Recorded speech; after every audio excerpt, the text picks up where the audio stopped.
That's fair. So sad. I accidentally, yeah. Yeah. Imagine being muted. Imagine not wanting to be my dynamic duo. Imagine. Imagine.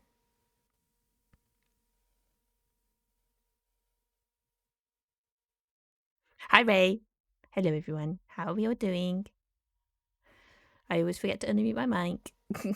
It's funny because I have a mute button on my actual microphone and it makes it go black instead of being RGB, and I still don't notice that I haven't unmuted it. It's fine. I'm just a forgetful person. It's fine, it's fine. There's nothing to see here. No scuff. No, no. Fool. No, no, no. I'm 100% all here. It's fine. Don't you worry. Nothing wrong at all. Yeah, yeah, yeah. Right here then, guys. Are you guys excited to rizz up some killers? I'm not sure who I'm gonna choose yet. But, you know, they're all looking absolutely beautiful. Let's date some people. Yeah, exactly. Exactly. Who's excited? Who's excited? Look, I'll get it up on the screen. We can look at these beautiful, beautiful people together. Look at them. The people that the killers. We've got the huntress in her cute bathing suit and dress. We've got Trapper here. We've got the Spirit. I mean, she's looking pretty good. We've got the Wraith. You know, we got some decisions to make today. We've got some decisions. I mean, Huntress is, you know, looking pretty thick. You know, it's this baby. The bathing suit puts me off. Spirit looking pretty cute. We've got some things. You know, so who's excited? Who's excited? What my name will be? Meji. My name shall be Meji. Look at this. Who's excited? Who's ready to get rizzed? Watch the rizz happen in our dating life. Who are we going to be romancing? Quite frankly, there's two beautiful ladies. Okay, right guys, let's begin. You wake up on the beach, soaking wet, salt water stinging the inside of your throat as if you'd nearly drowned. Water falls from your mouth as you open it to gasp for air. You have no memory of how you got here. In fact, you only remember your own name, but not where you come from or a single fact about your life. What you do know is that, despite the outrageous beauty of the landscape around you, you feel incredibly sick to your stomach. Cough, cough. Well, really went down the wrong pipe here. You need a minute, or can I go on? What's my commentators talking? Because I can give you a minute. We've got plenty of time. Endless time, really. The ocean's speaking to me. An eternity, if you catch my drift. Well, not the ocean. Sorry, Meji. May I continue? Please go on. Okay, then. As I was... Cough, cough. As I was saying... You look down at your feet. Ankle deep in the crystal blue water of the newly arrived wave. As the water recedes back into the ocean, it reveals a grotesque discovery. Welcome back, greatest. Fucking it. Oh, dear. Oh, this is a... Oh, come on now. It's supposed to be romance in here. This is a bit of a... A decomposing face stares up at you from there beneath the sand. All you can do is vomit a stream of dark bile, bugs, worms, and other ick. Questions race through your mind. Where are you? How did you get here? Who is behind this incredibly charming, well-spoken voice in your head? However, answers don't come easily. Your mind is completely blank. What will you do? Shall we run? Shall we close our eyes, or shall we dig up the face? You know, I'm kind of thinking we dig up the face here. It's our first option of the game. Yeah, I'm thinking dig it up as well, you know. Okay, we're gonna dig it up. We're going for it. You brush the sand away from the half-buried human head embedded in the ground before you.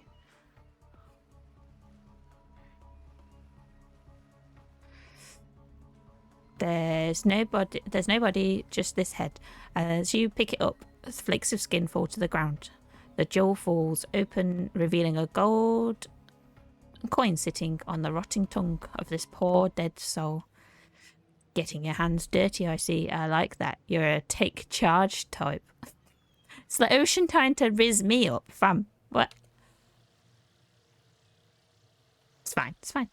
You examine the gold coin briefly, happily distracted from what the others has otherwise been an extremely confusing morning. The sun beats down on you, drying your clothes. You check your pockets, but they're empty. Plenty of room for a gold coin, you suppose, so you deposit it. Why, that's a nice gold coin you've got there. What if you were to spend it right now? Do we want to spend the coin or keep the coin?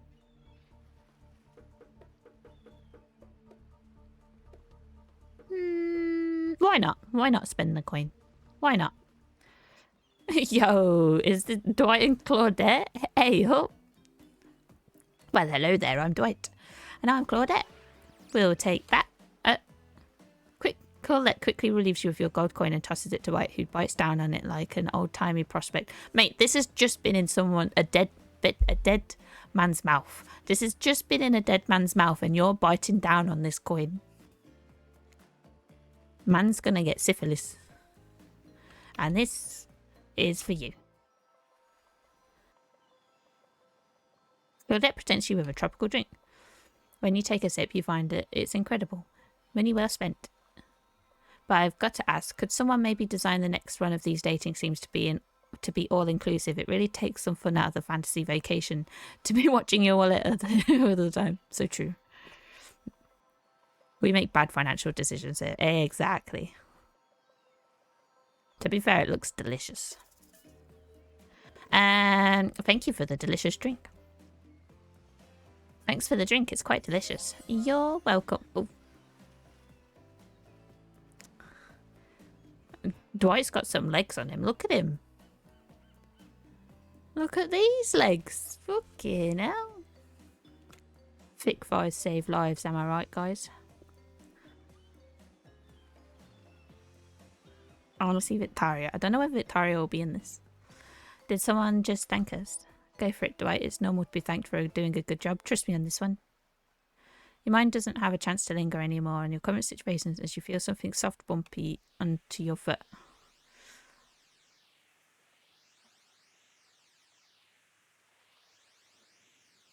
Okay, I guess I'll rizz up these people with bolds for 10 minutes. Gosh. Gosh, guys. When you look down, you find a volleyball sitting on the sand there next to you. You stare down frozen. A voice calls out to you. The hood. Oh, way up. We're going to see the cutie. Little help, please.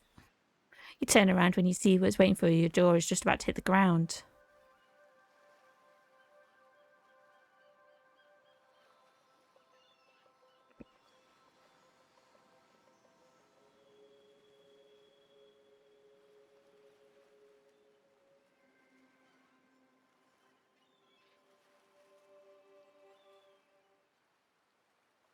You'll start receiving bold when you get your brain cell back. Okay, that's not going to be evident, isn't it? I'll live with that content.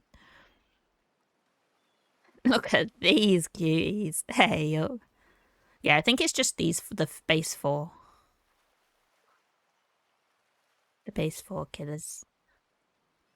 It's an old game, to be fair. I think it came out in 2017.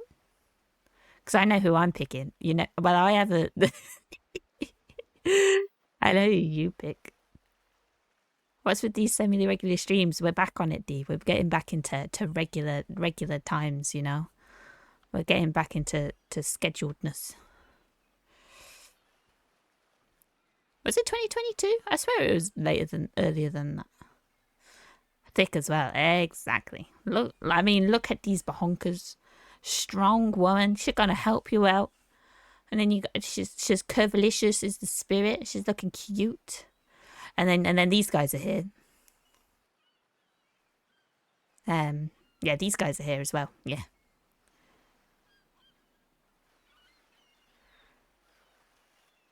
Yeah, it's 2022. Ah, okay. That's fair. They need to do more. I want another one. Each of them oozes with undead energy, a magical aura reaching out and penetrating you via your eyes. Your heart begins to race, curiosity, fear, and desire. You can't help but stare at these casually dressed, let's call them killers. I don't know, not to be judgmental, but that's what the energy they're putting out there. I remember because it was a year I started deeply. Ah, okay, that's fair. So many competing feelings rush through your mind at once, but there you are completely paralyzed, trapper. I don't like the trapper's stance. The trapper's stance is really off-putting.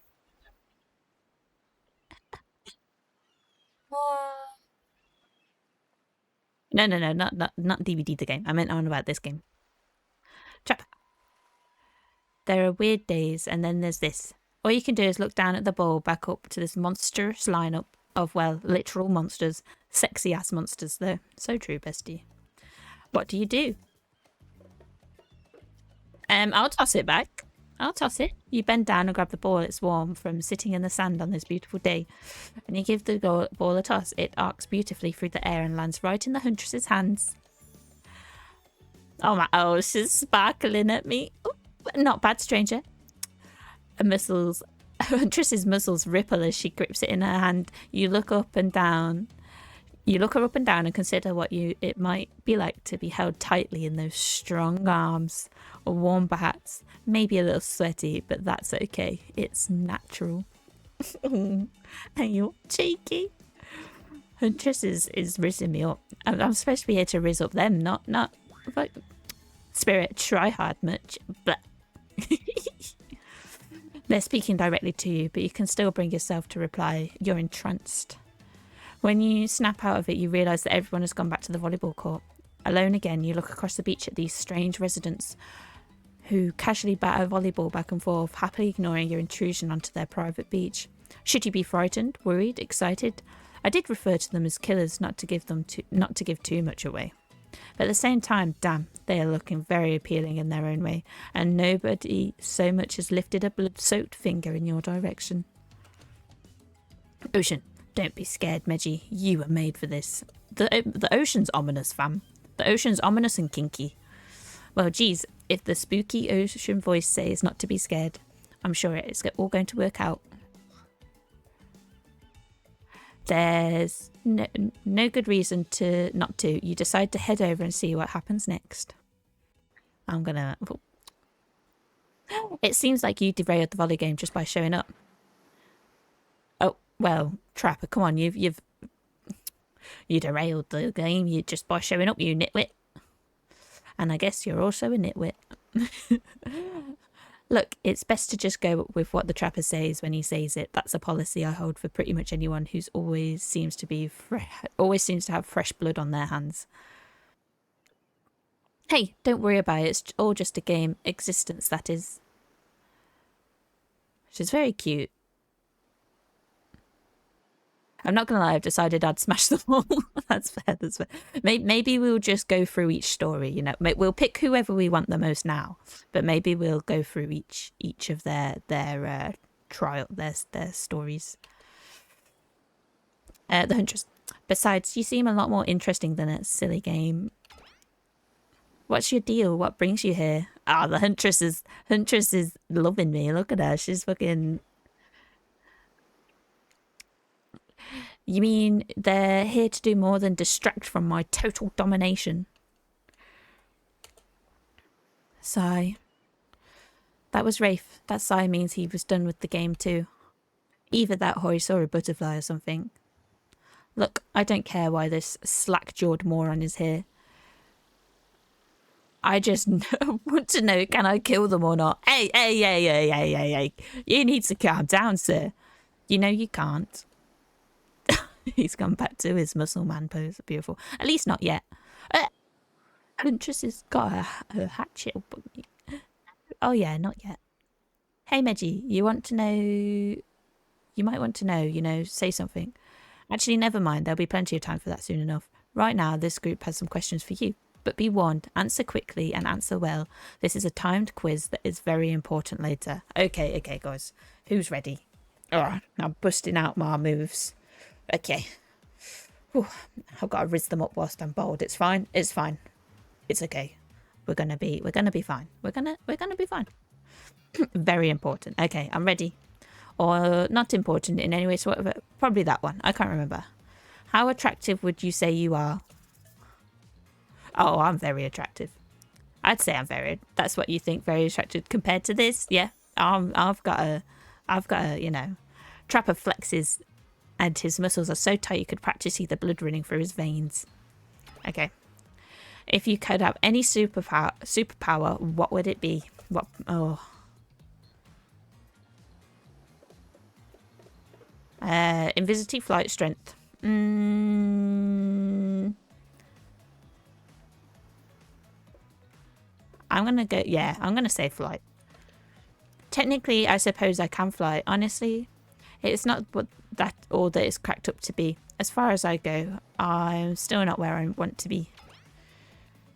What was your best subject in school? History. History. Nice. It's important to know what came before, so that we are not doomed to repeat humanity's mistakes. I mean, we will anyways, but still. What's your favourite animal?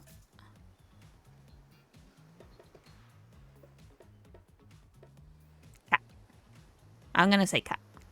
Definitely a cat. What? Why is everyone looking at me? You think just because I'm a typical cute goth girl, I have some specific look for all things cats, and more specifically black cats? Well, I do, but you can all go to hell anyway. What's your favourite colour? Shall I go for the joke of 3-day-old corpse? Yeah, I think so too. Nobody would expect me to pick this, but I'm going to say a 3-day-old corpse. That's a pretty edgy answer, right? I'm pretty dangerous. I talk about corpses, no biggie. Those are no good to me unless they've been frozen. You'd be surprised at how quickly good milk can spoil. Or maybe you wouldn't be surprised. I'm still getting to know you. What's your dream job? Not working at all. If we get to do what we really want, why work at all? It takes a lot of courage to break free from society's expectations to climb the ladder. Only she can spin laziness into some sort of grand crusade. These damn millennials. Okay. Best flavour of ice cream? Chocolate. Chocolate's the best. My favourite flavour is pain. Mate, okay. You're a little edgy, mate. You need to calm down. Same. Oh, Huntress's is pain. Okay, everyone's is pain apparently. Rafe? Rafe is vanilla swelled with pain, like a raspberry ripple. I think mint chocolate chip is the greatest flavour I ever conceived myself, but enough with that about ice cream. Am I right? Hold on a second, this reminds me. I am right. Always. It's a lesson you should learn before you go into much further. Do what I say if you want to survive. Pick mint chocolate chip. We're teaching lessons now, narrator. You rascal. Kill or be killed is the rule of this island, even for faceless voices. Tell me, what's the best flavour of ice cream?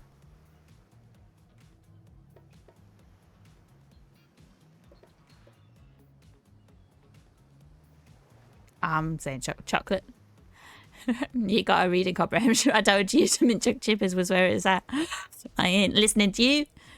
You've almost bought yourself a game over there, buddy. That's right. I can end your life whenever I want to. I'm in control, so don't you forget it. If I say it, you like mint chip, you like mint chip. Now try it again. Tell me, what's the best flavour of ice cream?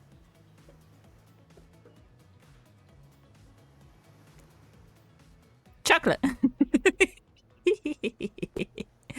In case it wasn't clear who's in charge, it's me. You have to understand it feels very good to end someone else's game. You should try it sometime.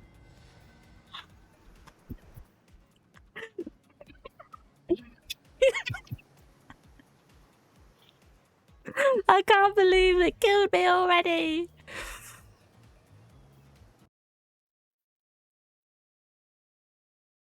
I guess we're starting again, right? Okay, we're going again. Oh, that's funny. Can't believe it killed me already. Okay, we've seen this. Yeah, we've done all this. We'll skip to the questions again.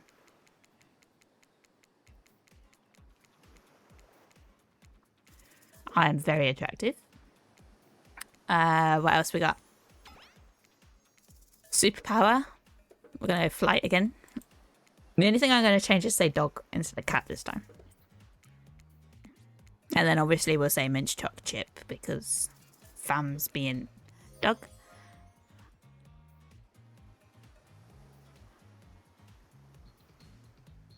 I got the huntress now. You look absolutely adorable in a little puppy mask. She loves me. She fucking loves me. What's your favourite colour? Let's go blood red. Some call it the colour of love, but love is just another word for pain. What's your dream job? Not working at all. What's your favourite ice cream? We'll go chocolate again.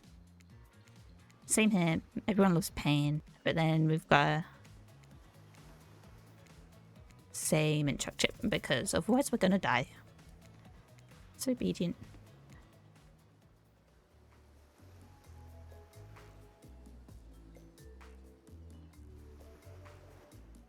Can't believe you, Easy. Making me bold again. The greatest to put you up to this. I see you. I'm Trapper. I pretty much run things around here. I'm the smartest, richest, strongest person on the whole planet. I don't like losers. And if you want to know what a loser is, say hello to Rafe. Savage. This man's savage. Hi, I'm Rafe. I'm nothing like everyone else. I like nice people and I loathe big, dumb idiots. Well, you're going to hate me then, quite frankly. We're not going to get along very well, are we, darling? Hey, what's up? I'm Spirit. I don't like most things. Same, bestie. I don't really hate most things either. It's not worth my time. But the things I do hate, I really hate, you know? Based on my personal observations, life is nothing but suffering and society's carefully calculated lie to keep everyone observant to those in power. It's better to choose to not take power. Spirit is edgy. She's wild. Okay, going back to digging a hole. Have fun digging your hole. Be a good dwarf and diggy your hole. Yeah. Thank you for being here, Easy. Okay. Right, next. Jeez, it's like she was downright murdered by society. She hates it so much. Oh, wait. I'm remembering Spirit's story now, and that's almost exactly what happened. Oh, Spirit. Oh, dear. Huntress. I'm Huntress. Don't let these bummers get you down. There's a lot of fun to be had on this island, along with lots of love. See, Huntress is just like, she's misunderstood, you know? She's just misunderstood. That's what it is. She just wants to be loved. Maybe that's why she throw hatchets at us in the game. Did you just call me short? No, I can't be doing that. I'd never call you short. I'm going for the goth mummy now. That's fair. I love them. I kind of love both of them. Spirit, grow a body. Savage. Savageness. She's got a lovely voluptuous body. Anyway. I've explained this 1,000 times. I'm dead, but I'm not a literal ghost. I just create a trail of fog. I'm not made of it. Whatever, fog body. That's not nice. He's not nice. You love it. Only sometimes. Have they had a love affair before? Has Huntress and Trapper had a love affair? What is this? We're getting plot here. Ew, really? That's disgusting. That's why she likes it. Don't speak to me. I also hate it. Stop speaking entirely, actually. For the first time ever, I agree with Rafe. Let's move on. Otherwise, they'll do this all day. Besides, if I know this crew, and I do, they'll want to show off soon enough. If we're done playing, let's do something else instead. Hi, Jim. Welcome. How you doing? Well, for once, I actually agree with the meathead. I say we go to my yacht. It's a massive boat docked nearby. I'll give everyone a taste of true luxury and power. Rafe rolls his eyes. Same, bestie. Same. I also roll my eyes. Don't mind him. He just hates fun and happiness. No, I hate the endless, desperate, soul-crushing pursuit of wealth. The way it's flaunted needlessly and the cruelty it engenders. What about hanging out by the pool? I find the water calming, simple, beautiful. Hey, what about our volleyball game? We can exercise and have fun as a group. Are you all serious? There's a perfectly good lounge to chill out at right there. I'm tired, and besides I hate being in the sun. Oh, this is where we decide who we're gonna start progressing against first. How are you doing today? I'm doing very well, thank you very much. I'm doing well. Okay, who are we going to first? We've got the yacht with the trapper.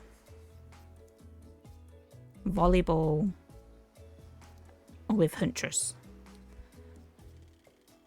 Pool with Wraith. Then it's the bar, the lounge with Spirit. You know, we're going to go to Goth Mommy first. We're going Goth Mommy first. It's how it's happening. I like to act the second of the round. To kick up your feet, look at over the ocean and relax on our own terms. Who would want anything else? Dry, comfortable, enjoying a cool drink on a hot day. It's the best. I mean, what kind of fool, what kind of monster, what kind of mask-wearing psychopath would finally be granted a break from the constant grind of chasing and fighting to get ahead and then choose to exert themselves in, quite frankly, any way whatsoever? Why am I the only one who gets it? It's time to stop living under their rules. I won't do it any longer. We should probably give her a second to calm down. Claudette, hold on. Just for a moment. This is Dwight and Claudette, our activities coordinators. They're also the cooks, waiters, bartenders, janitors, and every other job. They're the only help remaining on the island. This place we call Murderer's Island. Cue dramatic musical flourish. None of the others survived. Survived the interview process, I mean. Yeah. Of course, that's what you're saying. Hence why we shall heretofore refers to them as survivors with a capital S. These two here worked here for a long time. So very long. I don't actually know how long it's been. Sorry. Anyway, I should probably let Dwight and Claudette do their mandated jobs. They sure look happy, but they're vibrating with nervous energy that it started to give me the creeps. We will now escort the group to the venue of your choosing. However, in the future we will recommend waiting for us to present you with your options whenever possible. And don't just run off to various activities unsupervised. We don't have much autonomy around here. At least you can do is allow us to do our job. The most you could do is help us get off this Dwight! Pardon me, please follow us. Hey narrator. Yes, something I can help you with. Those two, Claudette and Dwight, did they just mention something about wanting to escape? Is escape an option? Should I try to escape? Escape them? Oh, no. I think you're mistaken. Seems like Dwight was asking for help to get off this island, though. Oh, right, that. Yes, that's true, he was. But he meant that he just wants to get on another island vacation getaway. A couple miles south from here. It's a much fancier accommodations than this island. It's one of those big corporate outfits, quite exclusive, where all the famous celebrities hang out, very luxurious. Doesn't quite have the charm of this island, though. Trust me, you wouldn't want to go there. This is where you belong. Now, off you go. It's time for an activity on this island. Your decisions matter mostly when I agree with them, not like the other island. So what will it be? I'm doing great, thanks for asking. I'm just eating some sloppy joes and some fries and drinking some water. Nice, that sounds delicious. Hope you've had a lovely day so far. Right, I still want to go with the Spirit. We're off. Off to the Spirit. Finally freedom from the preposterous premise that the four of us would be engaged in some sort of thrilling 2-on-2 volleyball match. Spirit looks at you from beneath her gigantic sun hat. She takes a sorry, dyslexia.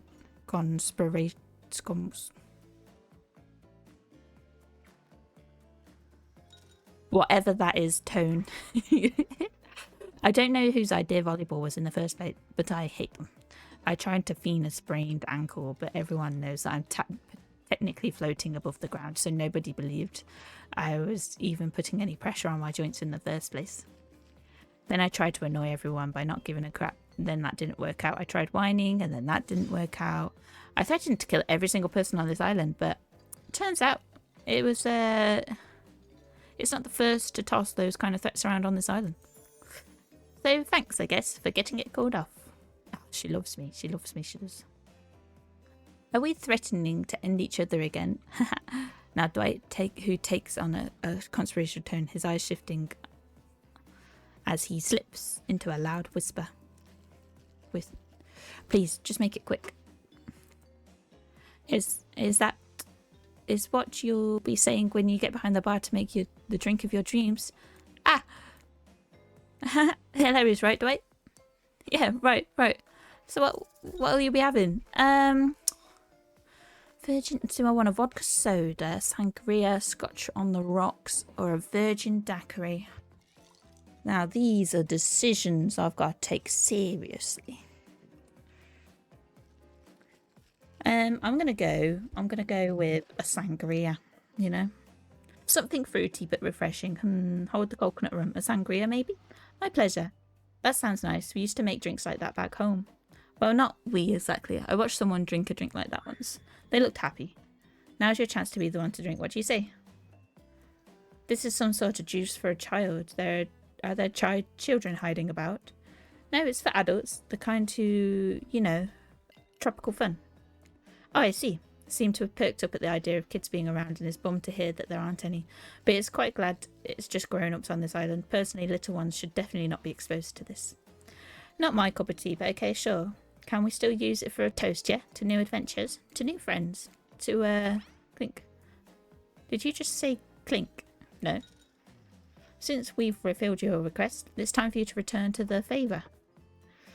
You should have known there was a catch. Icebreaker time. I swear, had I known you'd pull this kind of enthusiastic community building crap, I'd have suggested we attempted to walk to the lowest point of the ocean before I ever set foot near this bar.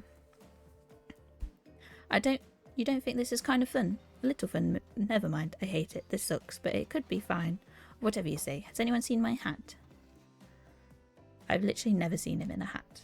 What? I was going to say, what hat is he on about? Let's see. If we must make small talk, I'm at least picking the topic before we end up being forced to do some lame improv game that nerds learn at their non-sports after-school activities that I definitely never did because I'm no nerd. Me thinks a certain someone doth protest too much. Sitting here in a beautiful sunny afternoon, warm sand beneath the cool fog beneath my severed feet. The topic I choose is books, novels, comics, fiction or not. Reading is the only real escape from the inescapable horror of life. The escape into my own mind. A groan rolls through the crowd. Not a lot of readers here. I'd imagine based on that response, they were much more enthusiastic about drinking. Considering the situation we're in, it would seem appropriate time to ask you, Meggie, what's your desert island book? The one book you'd bring with you if you were, well, on an island like this. Well, it has to be a classic horror. For reasons that should be obvious. She means because this is an island of horror villains, this is the book's public domain. Nothing too modern. Humanity's gotten soft these past 100 years. So what's your favourite? Well, we want to try and rizz up the lovely spirit. So we can't say books no because she's the one that suggested books. Let's pick Dracula. Do you think Dracula? Jekyll and Hyde, Frankenstein.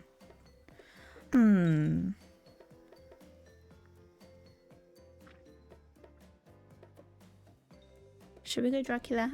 I say okay. We'll go Dracula. Everyone loves Dracula, right? Yeah. Dracula is one of the characters that's still scary. To be seduced by some beautiful stranger, only to learn later that they're an immortal villain. It's downright thrilling. Oh, yes, we picked the right one, guys. Well, I guess, but I was going to say that despite the deviant behaviour of Dracula and the threat of the possible danger or even death that he poses, you can't help but get turned on by the liberation from the status quo that he represents. Same here. That was literally just a case of someone agreeing because they didn't want to upset someone. And so what if some old doctor says he's a bad boy, you're supposed to reek like garlic and sleep alone? Who did they think would buy into that? She's so happy. I love it. Who doesn't love the goth Bobby? If you're going to be trapped in the nightmare that is undead life eternal, which I know a little something about, you could do a lot worse than great clothes, a castle, and a lover who doesn't take shit from anyone.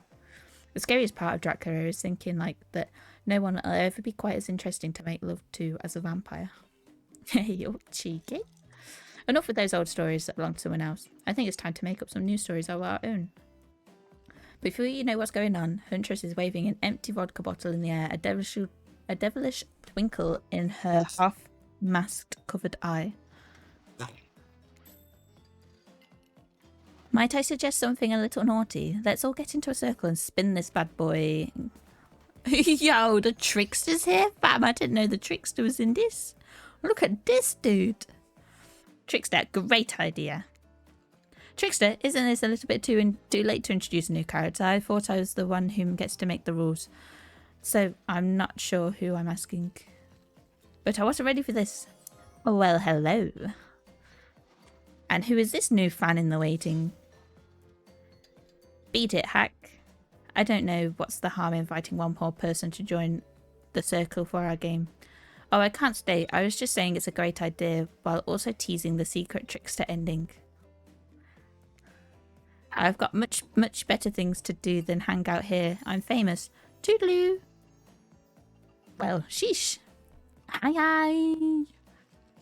Okay. Were you saying hi to the trickster? Is that you got a little something going on there? Eh? Cheeky. Okay. Right. The rules are simple. First you spin and then you swap. Spit. That is. I've got to swap spit with these people. But let's be clear, this ain't a peep show. We're here to have a good time, but in a classy way. All makeouts will happen out of view of the public eye. Real romantic like. Yes, romance is the goal, so we'll be waiting here in complete silence, trying to listen in and use our imaginations while you make out on the other side of the bar, but not watching. Why? Yeah, why did they have to say it? That we swap spit? Why can't they just say that it's classic spin the bottle kiss? Like adults, romantic, well-adjusted adults.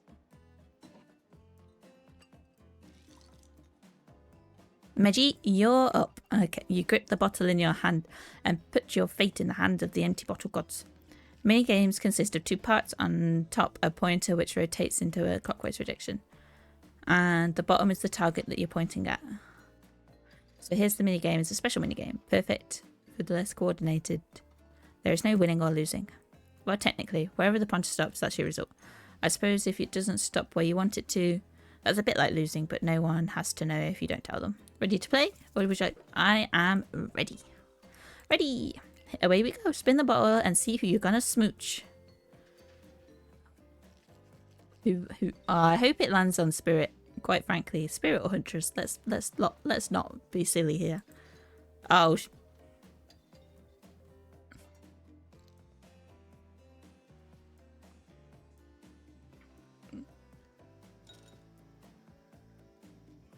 It's fine, guys. It's fine.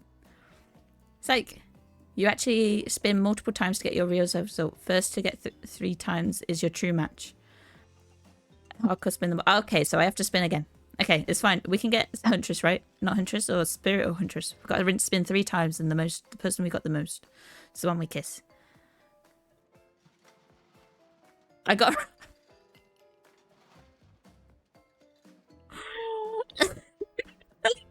It was on the line. It was on the line, I swear.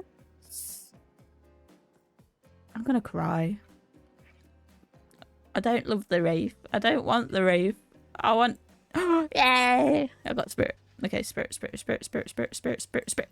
Spirit again. Yes.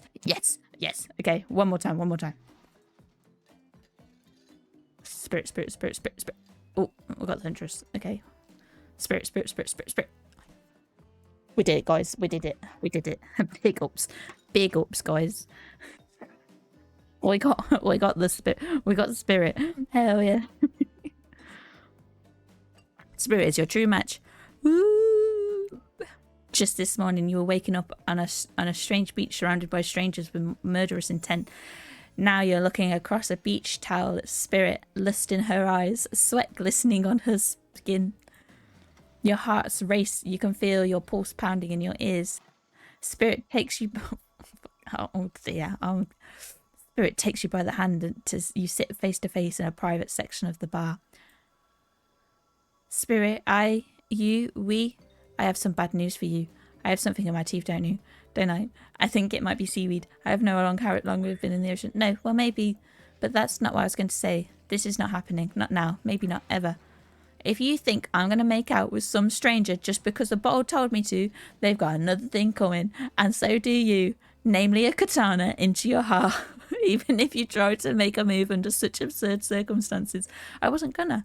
Yeah, I know. You seem pretty harmless and not at all that bad to kiss. If I were interested, which I'm not in this time. I'm so... Are we going to tell them we kissed? We are. I'm not above lying to get what I want. So that thing about me not being that bad to kiss, was that a lie or to get me to play along? If you want to know the truth, figure it out yourself. But don't expect this life to just hand you your gifts like me. All I was ever handed was pain and suffering. Treat me well and I'll return the favour. Don't worry, darling. I'll treat you beautifully.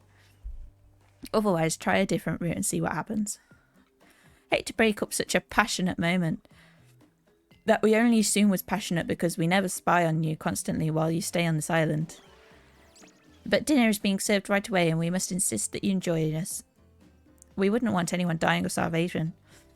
Then there was so many more interesting things to die from. Sheesh. Sheesh. Can't believe she didn't want to kiss me. Understandable though. Who wants... You don't really want to kiss a stranger you just met, do you? Seems like the activity is mealtime. How quaint. You were expecting what? Capture the flag? Do you know how complicated it is to run a game like this? Much more so than sitting and talking. Oh yeah, sorry. Yeah, I do mean spit swapping. Swapping spit. Sorry guys. She did say I wouldn't be bad to swap spit with though. Of course that could be a lie, but who knows. You arrive at the cookout area to find an assortment of picnic tables scattered around. What were you expecting? Some kind of grand hall with a huge banquet table? This ain't some prestigious fancy epic like you find on cable. Dwight and Claudette... blah blah blah. Dwight and Claudette usher you to your seat, but there's very limited seating directly around you. Oh great, terrific. It seems that everyone wants to sit next to you. Even better is that they don't want to sit next to certain other people either. To start, no one wants to sit next to Trapper. Meanwhile, he refuses to sit next to Wraith or Trickster. Look at this dude. So there's a secret Trickster ending, is there? That's spicy, that. I don't think... Obviously, I don't know. Yeah, we'll have to try and figure it out at some point. Oh yeah, Trickster is here. Surprised? Well, yeah, they don't call him Expectedster. I'm sorry, even I get nervous around crowds of killers, and my whole shtick gets me a little flustered. Hey there, you're looking good, Meggie. Real good. Okay, you need to calm down, don't you, sir? Gosh. And we literally can't let Huntress and Trapper sit together. No, seriously, their arms are too big. We can't fit them at the table if they sit side by side. He needs to get in the bin. He's covering up my babe. Look, he's covering her up. I'm fuming. Look at this. We can't even fit everyone at the screen at the same time. You probably think it was an error, but it's not. It's completely intentional. Let that be a lesson to you. Every error you think you see is a choice. Got that? Okay, Dwight and Claudette, sit on one side and the rest of them will sit opposite you. Huntress and Trapper can sit at the ends of the table with their enormous, sexy arms. Now that everyone is seated, we can begin dinner. Tonight's meal was prepared slowly and carefully with love and hate for 12 hours over a spit. We hope you'll enjoy and really hope you do. Hey, you didn't actually tell us what you're serving. What are we eating? It's meat, seasoned with a specific number of special herbs and spices we simply can't divulge. Meat is good. Meat is murder. Which you'd know considering what you've been up to. Who are you to get judgy now? I'm just sharing facts. You need to murder something to eat its meat. So that's like Technically true. Technically true is the best kind of true. Okay, enough yapping. Let's eat. Hey, Meggie. You thinking what I'm thinking? I'm going to be the person on that spit, right? Several parts of overlapping people, perhaps. I haven't seen many pigs or wearing palm tree button-down prints, you know? Now you look closely at the spit, you spot there's definitely a pair of scraps of fabric sandwiched between some layers of meat. Think I might be sick. Is there anything else to eat? This took 12 out of... Dwight's fuming. Oh, Dwight and Claudette are fuming. And we do literally everything on this island. Actually, there's one thing you're not doing today. You're not carving up this delectable meal. Oh, he's right for a change, because I am with my broad axe. It's the perfect tool for easily chopping anything in twain. First, who says twain? Sometimes I swear it's like we're all on completely different historical eras. Second, I'll handle this with my cleaver. Fast, powerful and clean. At least it's clean when the meat is cooked, no blood. If you pick the trickster, you're wrong. True. Facts. I'm picking the goth mummy. Ray's picking the goth mummy. Tyler's picking the goth mummy. Greatest is saying Spirit's the best choice. Huntress is good because she's thick. True. I mean, maybe we'll do one of the stories on stream, and then I can like casually play the other stories in Discord with people. Home fast. At least it's clean when the meat is cooked and no blood. Oh, you two, you ridiculous bicep swinging contest. Enough. Grow up. Obviously, my gorgeous katana is the only option. To hell it is. Oh, I'll show you both my katana and send you to actual hell if you'd like. Stop, please. I hate when we fight or talk, or even when we look at each other in the eye. I can do it. I have the skull of Azkaroth. Great. Instead of slicing it up, you can club it to a second death. Ah, that's funny. Hey, Meggie, I know this isn't what you want to eat, but hurry up and volunteer to carve dinner. Otherwise, this is going to go on for us or Hyperboard. They once argued over who had the most effective weapon for 72 hours straight, and it doesn't matter which one it does, which one does it. When they're done, they'll take even longer to clean all their weapons. Despite being a bunch of cold-blooded kids, for some reason they're always terrified of tetanus. Hey, why don't you let me carve it up, dinner? Splendid idea. We'd hate for it to get cold. He hated when it got cold. Here's a machete, freshly sharpened. The minigame consists of 2 parts, the pointer and the rotation. Hit the thing. Sometimes the target is immediately visible, sometimes it's hidden until the pointer arrives. Use the spacebar to stop the pointer. Okay. To achieve perfect success, land in the target area, not at the end. Would you like me to repeat that? No, I am ready. Let's go. Okay. My hands is ready on the spacebar. Not bad. Oh, okay. My actions aren't. Come on now. Oh, we did that one. Hell yeah. Oh, it's getting fast. I'm not good at skill checks. What is this? That's pretty good. I'd like to see what you could do with a less clumsy weapon. Yeah, I said it. Machetes are dumb. Dinner is served. See, Spirit loves me. That's all that matters. As long as the Spirit's happy, I don't give a fuck.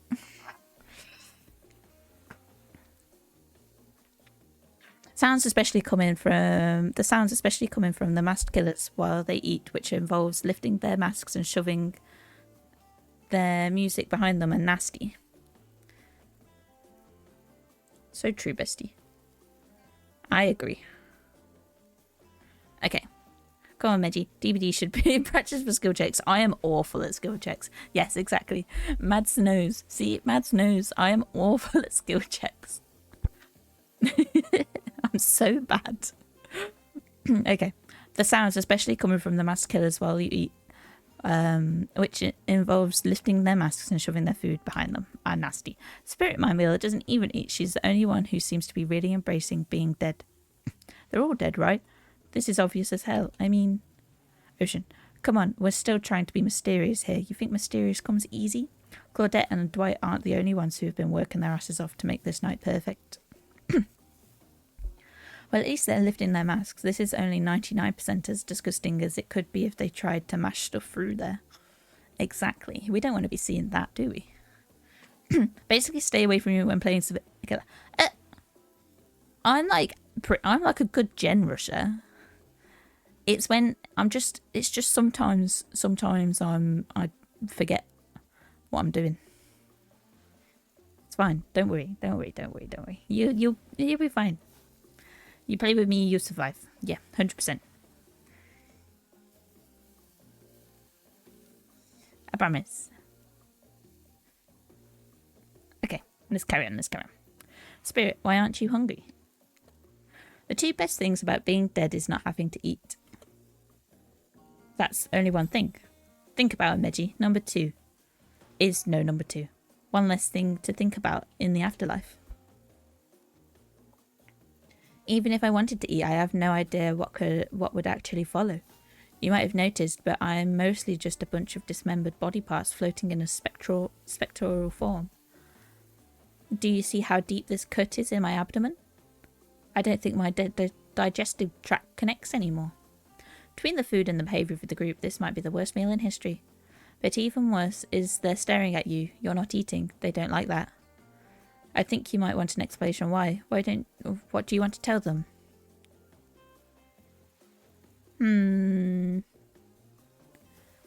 Spirit is giving me Marceline vibes from Adventure Time. Same.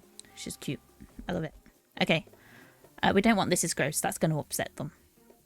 It's going to upset them. You thinking the seagull angle? Do we just apologise or do we go for the seagull angle? We can't say this is gross. We can't. They'll be fuming.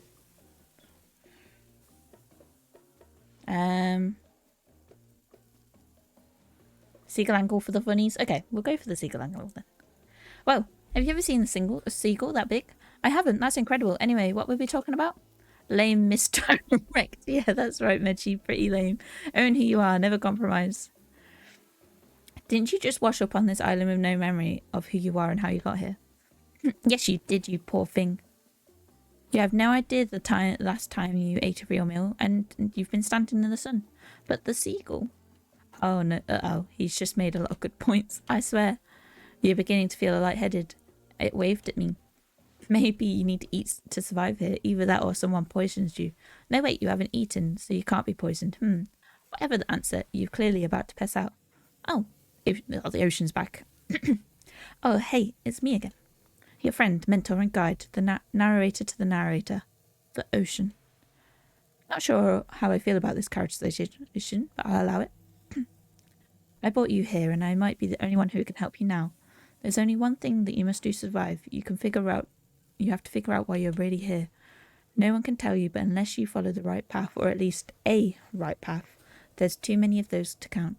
Hopefully you pick at least one of them, because there are even more wrong paths. Many of them lead to your demise, others lead to something even worse. Starting scene's over and having a fast forward back to where you are, am I right? For this place holds many secrets, even from itself, but the one that truly matters can only be learned if you answer the most important question. Why are you here? Why are you here? Answer that and you'll learn the truth, the ultimate truth. Vague, mysterious. I gotta give it up to the ocean character. That's quality early game storytelling. Hold on, I'm back. Fucking hell. The ocean's always here, isn't they? One more piece of advice. You've made many choices by now. Some of them I liked, some of them I did not. It's in your best interest to make some more choices that I like. Okay. Just have a drink to reset the throat. Okay. You wake up to find Spirit holding your limp body, gingerly pouring cool water into your mouth. I'm being nursed back to health by the Spirit? Oh, hell yeah. Don't you just love the ocean at night? I do. Staring out over the vast darkness of the ocean really validates the feelings inside me that we're all truly insignificant, and the only thing worth pursuing is revenge. Who does she want revenge on? I have to wonder, how could anyone believe anything else? You look into the darkness of the night and ponder her question. Well, it's a simple question. How could they? How could anyone not let Not feel small and alone in the face of such massive nothingness.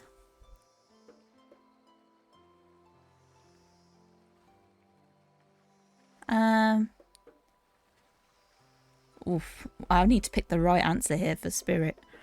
You've always been alone, or you found someone special. Do I go cocky and say that she found someone special? Because hopefully it means that she found someone special in me.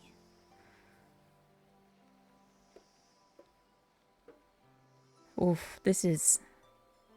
I feel like she dislikes the found someone special. Do you think?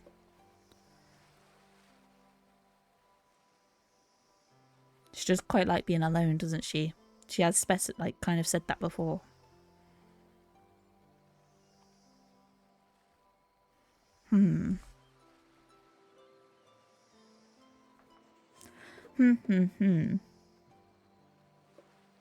Yeah, we'll go for the independent last. I agree. Maybe it's spirit words, maybe it's the ocean, or maybe it's the way this... it's always been this way. But you suddenly feel connected to Spirited's words. I may not remember about my life before, but there's one thing I know to be true. I've always been alone, and I always will be alone.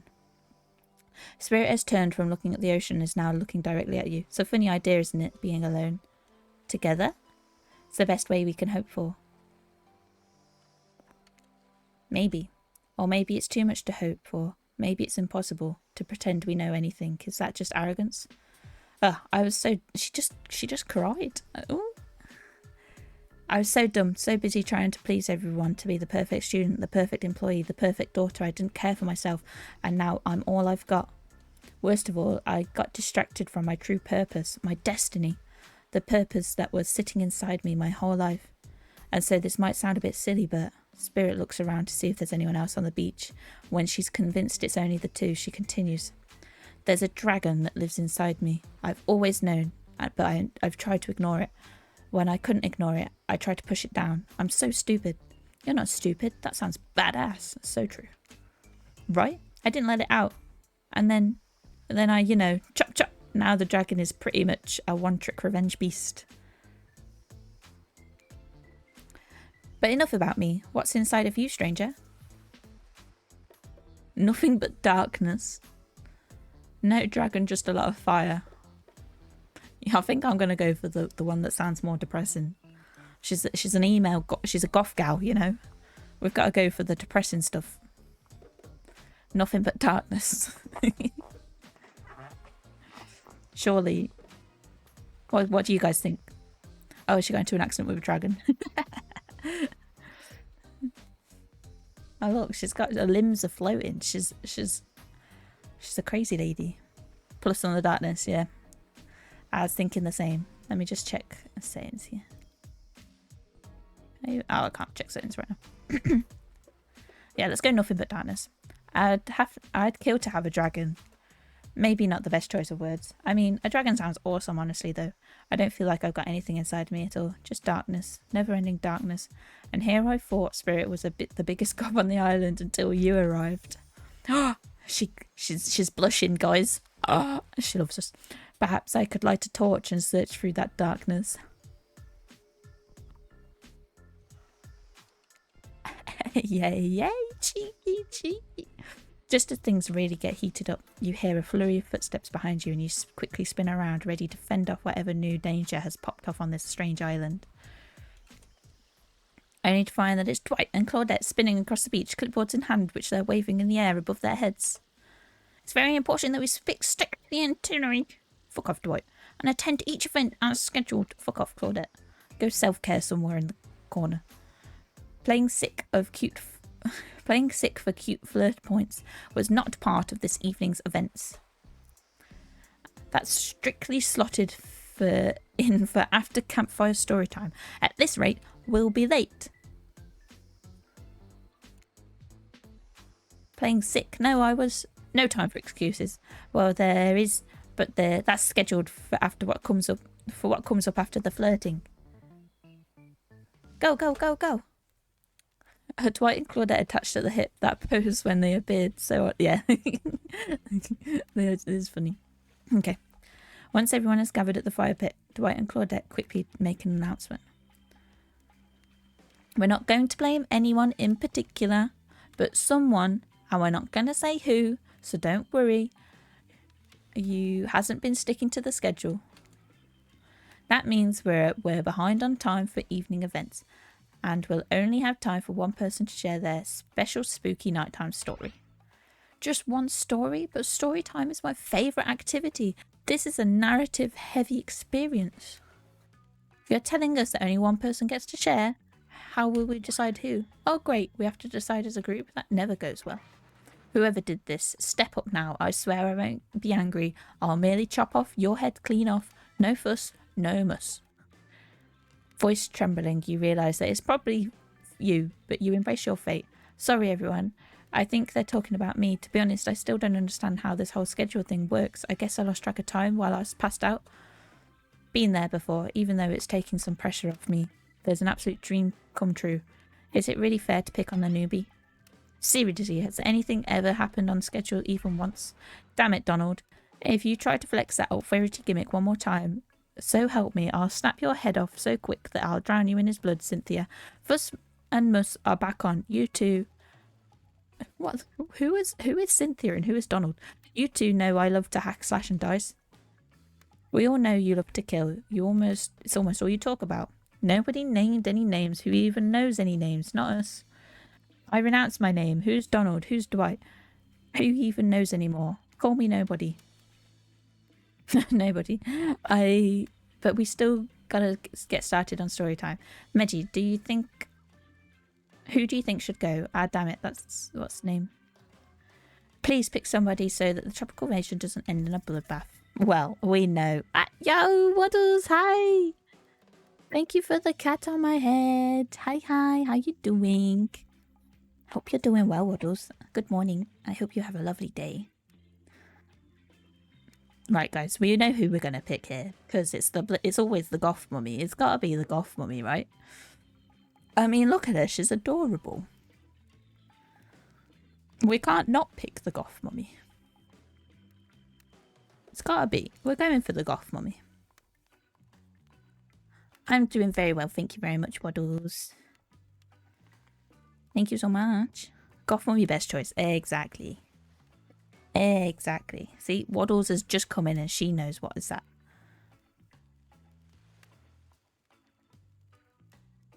Right. I choose you, Spirit. There we go. We're choosing Spirit. Off we go. Goth mummy it is. Let's get her to tell her spooky story. Whoa, this entire experience is being carefully crafted to avoid an IP infringement lawsuit. Let's be careful with the catchphrases, will you? Really? You want to hear from me? Spirit huffs and dramatically rolls her eyes as she gets to her feet in front of the campfire. Don't let her talk you out of it. She's great with ghost stories. I don't know where she gets it, but she comes up with the scariest stuff, seriously disturbing even to me, and I literally pulled a guy's skull and spine out once with my bare hands. Talk about bullshit stories. If everyone else is going to chit-chat, I guess I can just sit down and just his eyes go red behind the mask. And both Trapper and Rave take their seat. They know when it's worth fighting and when it's not. Well, hate to break it to you, but tonight's story isn't scary. It's a romance. Too late now, though. I was selected and I'm going to tell you my story. I call it The Prisoner's Kiss. Hey, yo. You notice that Huntress and Rave are both sharing a giant tub of popcorn. Nobody offered you popcorn. Yeah, where's my popcorn? I want popcorn too.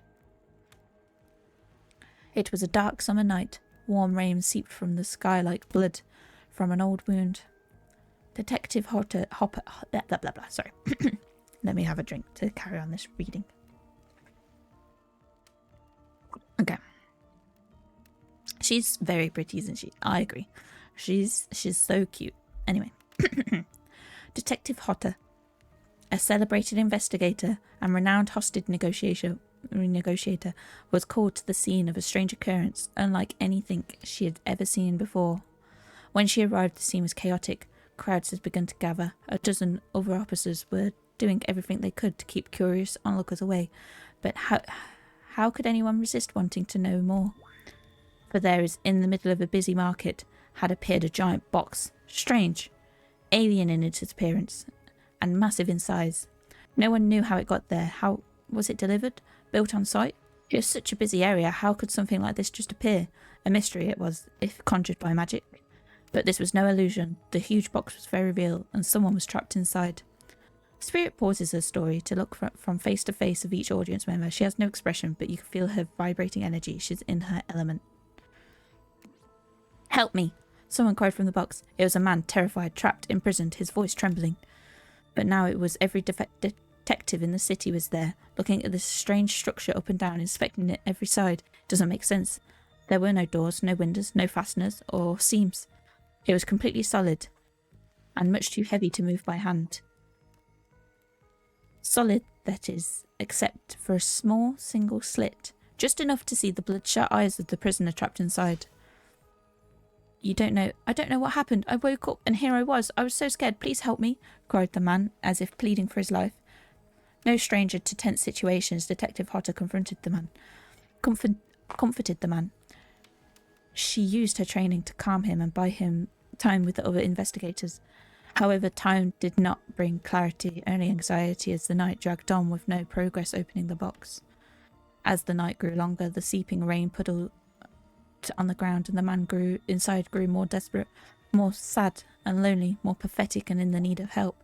But Detective Hopper was no help at all, powerless to save him. Guilt began to weigh on her like it had never before. Don't let me die in here, the man begged. Don't let me die alone. Stay calm, instructed Detective Hodder. You are not alone. I'm here. Hell, half the town is here. We're all in this together. We won't let this be the end of your story. Looking through the narrowest passage, Detective Hodder watched her reflection in the tear-filled eyes of the strange, sad prisoner. Together they both wept in silence in the hopelessness of the moment. Promise, asked the man. Promise that I'm not alone? Yes, I promise. I do. A simple pledge. She felt an instant connection like she had never felt before. Not to her family, not to her friends, not to any other hostage she'd worked with. So when the eyes closed and backed away, it didn't scare Detective Hotter. She knew he would return, and he did, pressing his lips up against the narrow slit of the horrible puzzle box, repeating his question again. Steam flowing from his mouth, he asked, Promise that I'm not alone? Yes, she promised. I do. She pressed her palms against the cold outside without truly knowing why. Detective Hotter leaned forward and placed her own lips up against the opening, letting the breath creep into this strange structure, allowing her warm lips to fall on this man. This is weird. It was a gentle kiss, a moment of passion. She could feel this in the brief contact, the beating of her heart, the pulse through every inch of the body matched the beat of this soft touch. Thank you, said the man. No trace of fear remaining in his voice, he backed away into the darkness, disappearing in a single moment of eerie calmness. Get back! Yelled the officer, suddenly thrusting himself between Detective Hotter and the box, breaking the silence that would soon be filled with cacophony. What the hell kind of word is that? Cacophony of whirring gears and clicking latches, a symphony of mechanical activity happening all at once. Something had triggered, as if it was unseen lever had pulled, and the side of the giant box began to slide open. Detective Hopper gripped her flashlight tightly and pushed forward into the foggy interior of the giant box. Her feet splashed at the puddle rainwater, her heart racing as she swept light from side to side. Okay, my phone is at 0%, so it will die very, very soon. Oh, no! Don't get to see his romance spirit for much longer. So sad. So sad. And that's when her eyes landed on the man, or at least landed on what should have been him. There, in the corner of the box, there was a pile of pieces, like parts of the doll, almost pulled apart, or perhaps this is just Detective Hoffer had to think of him in that moment to survive. A collection of segments, limbs, pieces, disconnected from one another, cleanly severed and placed in a neat little pile. Spirit stares into the fire, her own expression lifeless, her lips blue. Tears fall from her cheek and soak into the sand at her heart. She's blown away by the story. It's safe to say that you're not alone. Everyone else is looking into the fire or up at the sky, anywhere but a spirit. It was you who chose her. You initiated this harrowing tale, so sad, so creepy, so sensual. She really went into great detail when it came to describing that kiss. Too much detail. But no one is sure to act. Dwight and Claudette are staring daggers at you. You have to do something. This game was supposed to be a light-hearted romp. Please, I said do something. Okay, I've got 3 things. I'm too lazy to grab my charger. You lazy. You're all lazy. Clown. Which one's clown? This one's clown? This one's clown. Hey, look at me. Okay. We say nothing and hug spirit. Or we go cool story, bro. Or we start a slow clap. We thinking hug? I was thinking hug. Okay, we're gonna go for the hug. If this backfires, rest in peace me, I guess. You stand and without saying anything, approach spirit, reaching your arms around her for the hug. Her robe hovering in the air begins to wrap itself around you and squeeze you into her. It's the kind like being hugged back, but also like being tied up. It's certainly not what you expected. Instinctually, you pull yourself away, but it's an awkward movement and you nearly fall over into the fire. Spirit says nothing, floats away without as so much as a goodbye. You, meanwhile, realise everyone had their eye. Had just watched this truly strange interaction from the corners of their eyes. On that note, everyone decides it's time to take a break and split up for a little bit, so you can all have a moment before bed. Everyone leaves and you're alone by the fire. The only thing you hear is the ocean slowly overlapping against the shore. This is nice. A true moment of peace, tranquility that lasts for all the 7 seconds because Trickster shows up. With playing his latest song, of course the Trickster's come and ruined this moment. Hey baby, you look lonely. Mind if I join you? Yes, I do mind. He doesn't wait for an answer. I know you've been hearing all those from all those guppies all day, but I want to hear something from a big fish like me, something special those in charge of this island don't want you to hear. I'm the ultimate catch on this island, the only lobster in the ocean of sardines. Oh, I can't deal with him. No one can give you what I can. Oh, all right, show me what you can give me then. You just have to find me. Come find me, baby. Trickster leaves. You're a bit confused about what to make of his cryptic clues, but you aren't going to get any time to yourself to think about them just yet. I'm gone. I'm sorry, guys. 1 second. I need to compose myself. Oh, I can't deal with him. Okay. Oh dear. That's beautiful. Okay, let's continue. Spirit approaches you. You know, I was watching you while I told my story. I could tell it was having an effect on you. This fog that follows me around, I could feel you breathing heavily, taking me in. You and I are both absolutely flabbergasted at this piece of information. Legit, you learn something new every day, even when you're a god. Narrator. You're doing it again right now. You need to calm down. You should come to the hot tub. Hey, we're going to the hot tub together. Hey, okay, let's go, baby. Dipping in the hot tub with the spirit, you've come a long way in a single day. I'm not saying you shouldn't follow an offering like that. Just don't forget our little talk. What do you mean? What do you mean, our little talk? Oh, the music's... Oh, we're in it now, guys. You and your storyteller friends slip into the water. It's just the right temperature for an evening dip.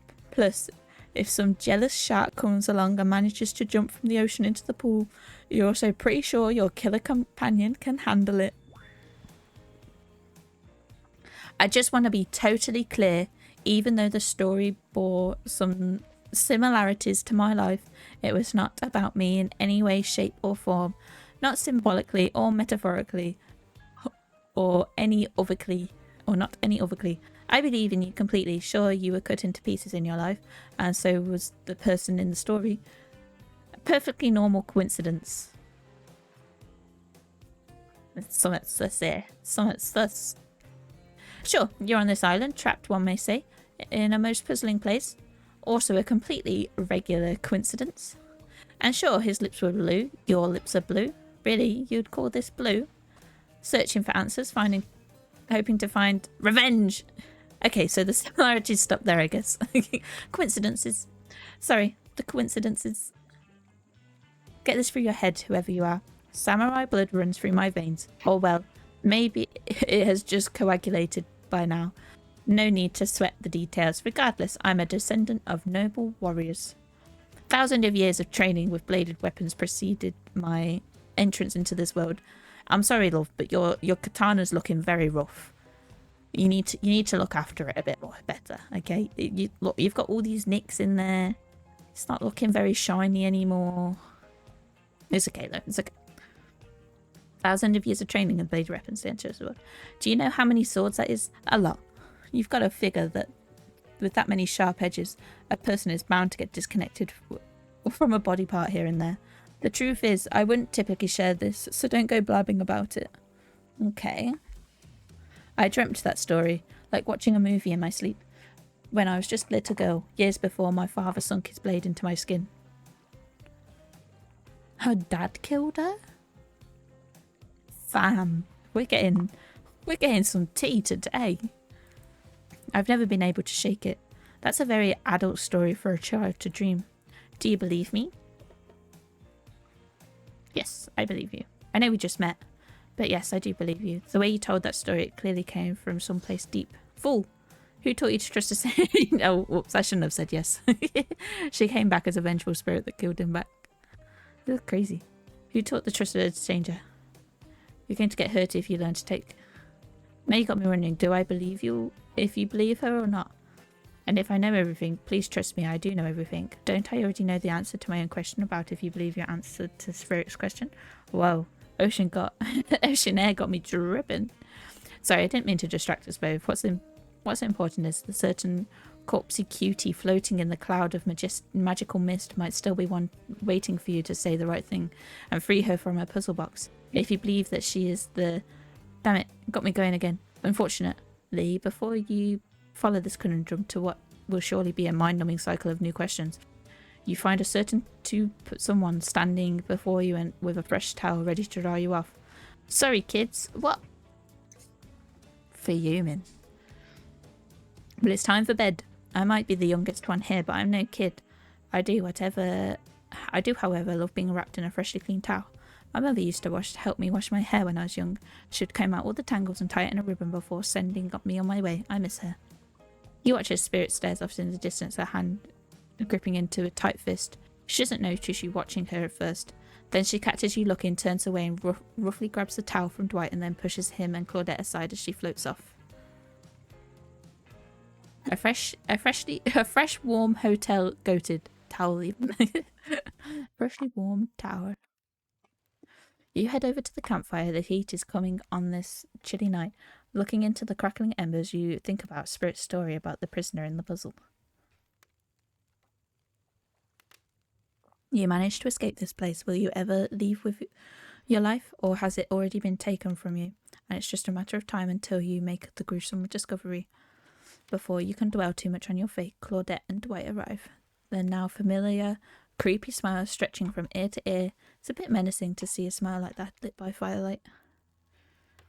We must apologise for the accommodations. We weren't prepared for another guest, and but we're going to make you comfortable or die trying. Why is this so sus? This is okay. They hand over a pillow and blanket and welcome you to snuggle up by the fire. Perhaps some music will put you at ease. Just try to keep the volume to a minimum. Our other guests aren't the type who want to rob of their beauty sleep. Ready? Here we go. As you relax and look into the fire, the radio buzzes. You examine it and decide you might adjust to fix. Oh, fuck. Okay. Let's see what's on this station.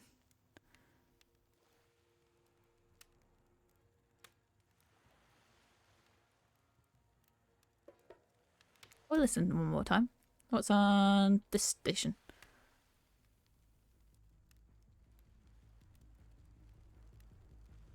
Oh, this is a bit loud. Turn it off.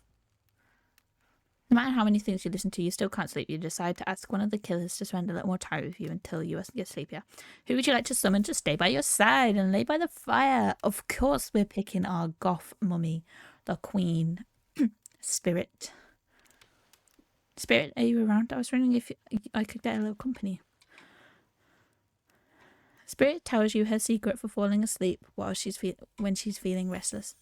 I like to listen to flute music, dab on some essential oils, and steam my pores. Really? Well, even the dead like to relax. Yeah, take note, please. We got her. She likes flute music and dab on some essential oils and steam her pores. Even the dead like to relax. I don't really have any of those things around. Have I been given a coat? Spirit reaches out and presents you with a unique item. It's a small comb carved from bamboo.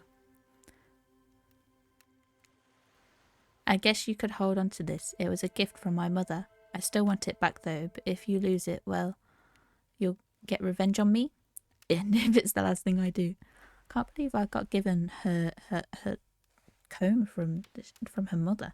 You finally start to feel sleepy, except maybe this isn't really a sleepy feeling. Maybe you're paralyzed. You try to keep your eyes open, but you can't. Darkness overtakes you. The dark voice from earlier speaks to you again. It shouldn't still be as spooky by now. You've had a whole day of strange voices in your head, but this one is still undeniably odd. The human body is made up of 60% water, you know that? Of course you did. Everyone knows that, even amnesiac video game protagonists. Well, guess what? Drink as much as you'd like. You'll never get to 100%, you hear me? Don't think I don't see what you're up to. That's fucking dodgy, eh? You awake suddenly to see someone looming over you. Trapper is sitting beside you, sketching a portrait. Oh, you're awake. I saw you with the spirit right before bedtime. You should know they're not what they seem. Not like me, who is obviously completely honest and trustworthy. I was out checking to make sure you weren't sleeping near one of my... Actually, never mind. Just be careful where you sit. But since I'm here, I'd like to share 2 things with you. 1, I do not take rejection well. Oh, shit. 2, the first thing is very important to remember. Are you drawing me? The trapper doesn't answer. You aren't drawing stink lines radiating out of me, are you?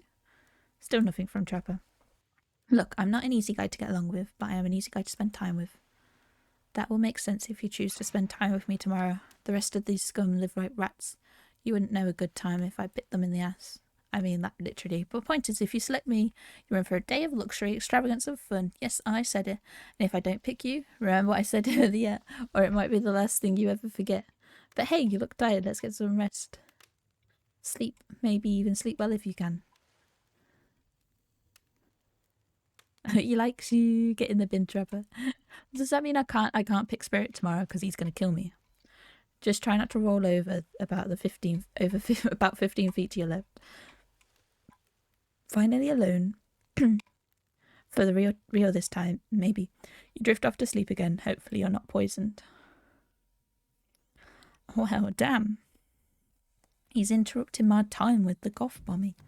I'm not happy. Wait a second. Where are we? This isn't... Oh, geez. Is it? It's one of those reality show confessional rooms where all the contestants talk directly to the camera. Huntress, look, I don't need anyone.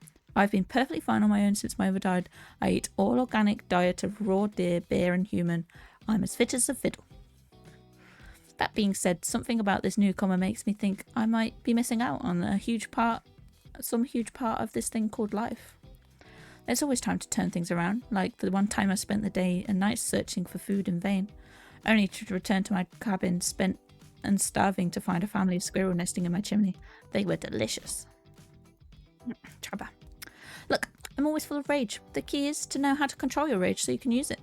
I am the master of self-control, and right now I'm using all the self-control I can muster because today was a disaster. Let's just say I didn't love it. That was funny. Laugh.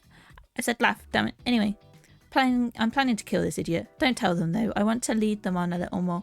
I will make it that much better for me when they're screaming. Oh shit. The trapper doesn't like me. He wants to kill me. Rafe. I'm not really sure about how to feel about Meji. On one hand, everyone I've ever cared about has met an awful fate. So probably be good for Meji if they keep ignoring me. On the other hand, there's something about them that could maybe work out for my plan for me. I know that everyone thinks of me as beautiful, cold-blooded monster. I can't help it. Circulation just isn't my thing. I don't choose to be cold. This cute hat and robe, okay, these are choices for sure. If someone were to come around and capture my heart, at least that beats being stabbed in it. Besides, if I'm gonna get bloody revenge on society that has used me and thrown me away, maybe it wouldn't help to have a little help. I've survived the first day, guys. I just got an achievement for surviving the first day.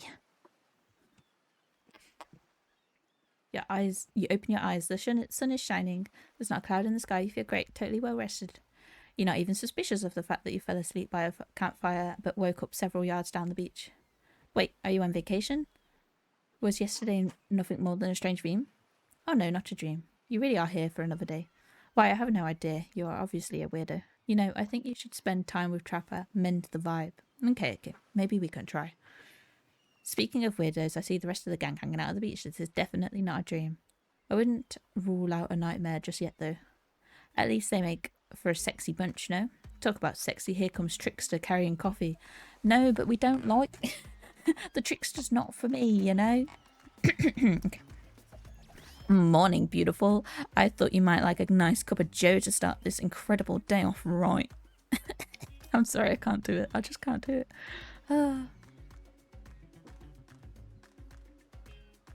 Trickster seems suspiciously cheerful. I'm sure there's nothing nefarious behind his joyful demeanour, though. Everyone knows musicians are morning people. I just want to wish you luck. Today is an important one. My only regret is that you won't be a bigger part of it. Budgeting issues. Also, I'm just swamped with engagements, especially on the other island. Trickster winks at you, and if you want to ask him how to reach the other island, now is the never mind, he left. Well, at least he bought me a cup of... Wait, no, don't drink that. What the hell was that? They don't call him Trickster because he's good on a skateboard. He's definitely didn't get that name because he drinks people drink so they can have a good morning. That is most certainly not coffee. I don't want anyone causing poisoning, imprisoning and torturing you just yet. This is supposed to be a tropical paradise. The place you given 5 out of 5, a 10 out of 10, 2 thumbs up review to not an eternal prison of pain. Please make sure to leave a review. It really helps with the algorithms. Just trust me. I'm looking out for you. So can we please move on? Ocean. Hey, wait a second. How did you possibly omniscient, possibly unreliable narrator physically just knock that coffee out of your hand? This is not Parliament, and the floor does not recognise the ocean to speak out of turn at this moment. I need no recognition. I am the ocean. I dominate the land. I submerge those who defy me and become their watery grave. Actually, speaking of graves, I would like to say something of grave importance. Fine, go ahead. Even if it's the place of eternal prison of pain, and I'm not saying it is, even a place of extreme horror can receive 5 out of 5, 10 out of 10 thumbs up review.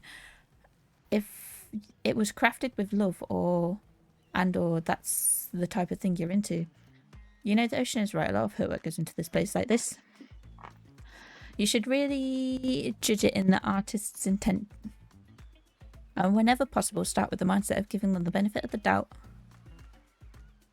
Constructing these elaborate simulations, of vacations is not something easy to do. Sometimes there are small bugs or inconsistencies that are just the nature of the process. Perfection is overrated. The universe is filled with mysteries. We're out to celebrate those who venture to bare their souls as part of the creative process within the ultimate intent of making things with our enjoyment, not the overly critical of them. Are you trying to sell me on this place actually being good? You don't have to say it like that, especially after I saved you from that poorly made cup of coffee. Claudette. Sorry, we should have been here 5 minutes ago. Always things to do on the second morning. Sadly, really. Even if we do make some great points, though. Oh, sure, we do make great points, I agree. Can we please move on? Of course, apologies, Meggie. The last few minutes aside, have you been enjoying your time here on the island? Yes, I've been having a lovely time. Yes, it's really entertaining. Yes, I'm not suspicious. There's a no option. I'm going to say, yes, it's been a lovely time. If I were to summarise my time here, I'd call it a lovely time. Ah, lovely. We love to hear that because that's what this place is all about. Finding love? No. Shut up, Dwight. You'll get us killed again and again and again. We do not need to ask one more question, though. We've had to sign away our rights to say anything negative about this place. Would you please sign this non-disparagement agreement? Why do they need me to sign this non-disparagement agreement? This is suspicious. Am I right? Suspicious. Okay, let's... No, I'll not say anything negative about this island. You have my word. I, Meji, agree with the terms of verbal contact. Perfect! Hopeful. Excellent. Yes. Hey, Meji, it's still cool if you have constructive feedback. The place to leave that is in the positive review, because we all know that nobody reads negative reviews of games at resorts like this.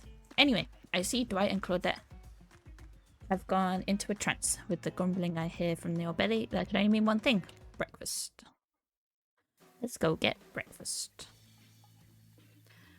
Bum, bum, bum. Perfect timing. Everyone rolls up to the dinner and lard those sexy little bellies with pancakes and bacon, and so much of them maintaining these beach buds. We're all half naked in a tropical paradise. Can we get some strawberries here? A yogurt? Magic powers will only get you so far. Even killers watch their sodium intake. You take your plate and sit down, thinking about yesterday, the whirlwind of feelings you experienced. Danger, dread, disorientation. It wasn't like that, like going through puberty again, except all in one day on a beautiful, mysterious island. Looks like you're not the only one doing some introspection, though. Trapper stands up to talk about how his day went, and in case anyone was wondering, personally, I wasn't. Trapper. I can't imagine you could make me any angrier today than you did yesterday, but I really hope you do. I really hope you do. Unrelated, anyone seen where I left my cleaver? Just kidding. I always know where my cleaver is. Well, that was bizarre. Get back to your breakfast. Nope. Now Hunter steps up to talk about her feelings.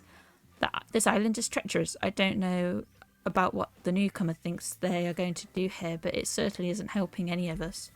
Whoa, the Huntress pretends to be all independent, but secretly she's kind of miffed you and her aren't getting along. Ah, well, surely that must be it. No one else has got weird stuff.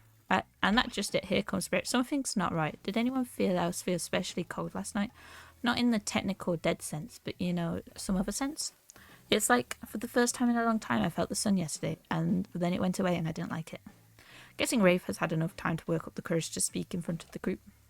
Ah, perfect. There he is. Take us home, Rafe. I'm glad the introduction of Meji to our island paradise, and yet that was in quotations, didn't distract me from my normal routine, ignoring all of you and vice versa. This place is an eternal prison of suspicion and suffering, and no one cares. I'm the only one asking any questions. I'm asking a question too. It's, when will the Wraith shut up? Now, they're all looking at you expectantly, waiting for you to supposed to stand up and say explain how yesterday made you feel. I think I need to process everything by myself. I'll see you all soon. Wow, that's a power play. Keep on wanting more. You're getting good at this game. Sexy true life experience. Shame you didn't get to any breakfast, but so be it. So I've basically not eaten anything in like 2 days. That's fine. I guess we'll be okay. After breakfast, you head to the hot tub by yourself to clear your head. Yesterday was, in short, a lot. Before you get there, though, something catches your attention. Oh, wrong one. Okay. You hear that? Who are you addressing me? Well, I guess that is okay. You know, I might be pursuing a relationship with one of these 4 fine killers, but it feels like the person I'm getting to know the most is you, narrator. It's only okay in so much as it serves to illustrate that you've lost your mind, see how I'm not a real and all. Yeah, I heard it this time, but I think it's time for you to just come behind the bullshit. That's fine. Hi, welcome in. Welcome to our romancing. Welcome indeed. Hope you're here to watch us romance the goth mummy. Right, no, stick it in there a little more. Ah, yeah, that's it. Yeah. How does that feel? Intense. Nice. Yeah, that feels right. That whole oh dear. This is uncomfortable. Now I want you to take that and put it right. Yeah, you know what I'm talking about. Just like that. Exactly like that. I swear I had no idea these two even did or whatever. I think they're doing. I'm afraid to look. Please say something so they know you're close and can hear everything. Oh wow, look at this super cool bottle of Trickster brand suntan lotion someone left on the chair. Anyone know where I can buy some? Claudette, damn it. Oh come on, a little privacy please. Dwight is panting and Claudette is crazed. Look at her in her eyes. Sorry, I didn't know how else to let you know I was here and that I could hear you. Well, know what? What do you think we were doing? You were doing, I don't know exactly what you were doing, but it sounded fun. You think two people trying to find new ways to kill each other in a desperate search to make their own death permanent is fun? Oops. We get 5 minutes to ourselves every day, and we spend it hoping if we stab each other just the right spot, we won't be resurrected. I've come to believe that the key is finding the exact place we need to bleed out from, and I believe this place is in our appendix. Why else would it be there? Makes sense to me. How's the fizzing going? The fizzing's going great. The fizzing's going fantastically. We've got the spirits warming up to us. Did you actually think we were me and him, Dwight? You don't have to laugh that hard. They get it. Claudette's popping off. My life is a nightmare, and yet somehow it's never been worse than right now. Let's go, lover boy. I noted all our entry runes, and our 5 minutes is up anyway. Good luck, Meggie. You're going to need it. And hey, if you figure out how to escape this island, please make sure your ghost tells us how. That was both a tragedy and a comedy. A cragamy. Sure, I like it. Anyway, where are we? Oh yeah. Heading to the hot tub, clear your hair. Yesterday was short a lot so far. Today's been exhausting too. You're dedicated to achieve a true centered self of calm. No drama, no bullshit. Just soaking up the sun in a heated pool. Rizzing. Ah, how's the Rizzing going? The Rizzing's going fantastic. Like I say, the spirit's loving us.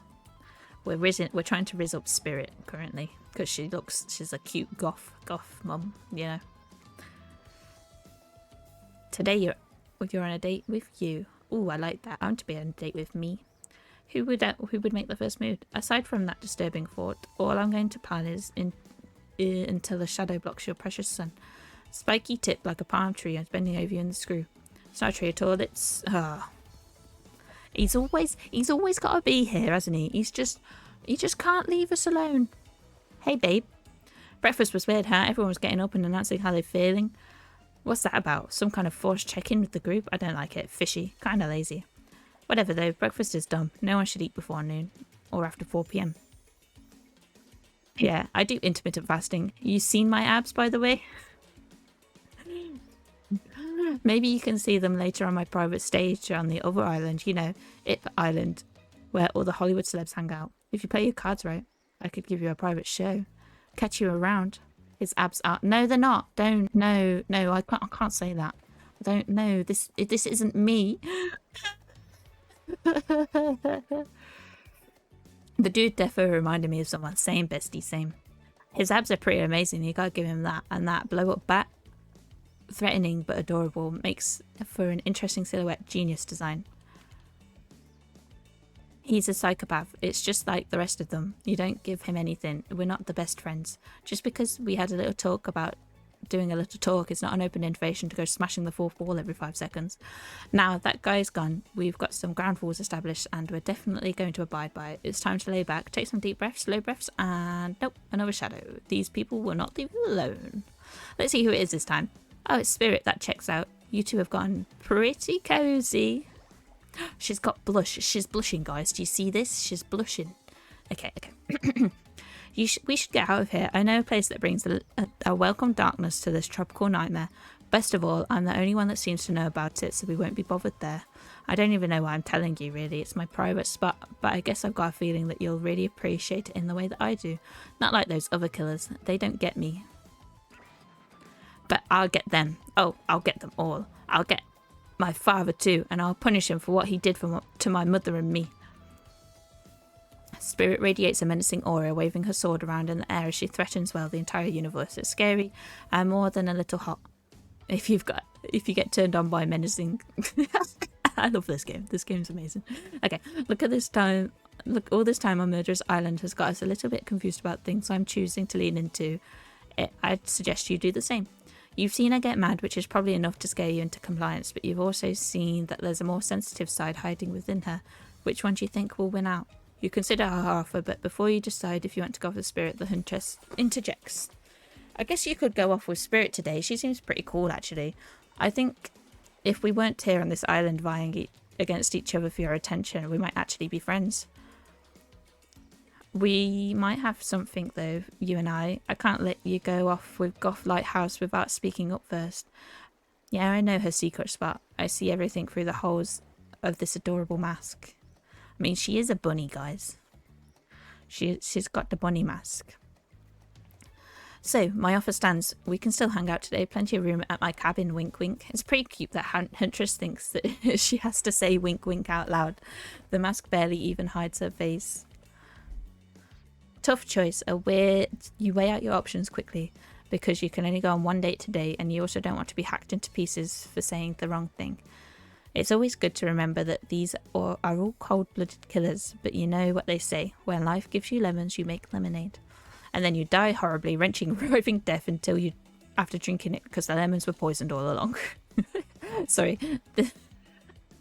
That's beautiful. Okay, so who will it be? Oh, guys, do we go with our muscle mummy Huntress or our goth mummy spirit? That is the question. Which one do we decide on? Muscle mummy Huntress or goth mummy spirit? Spirit. Thinking spirit. I do love me goth mummy spirit, and she is opening up to us, you know. I just don't want to be killed by one of the other ones.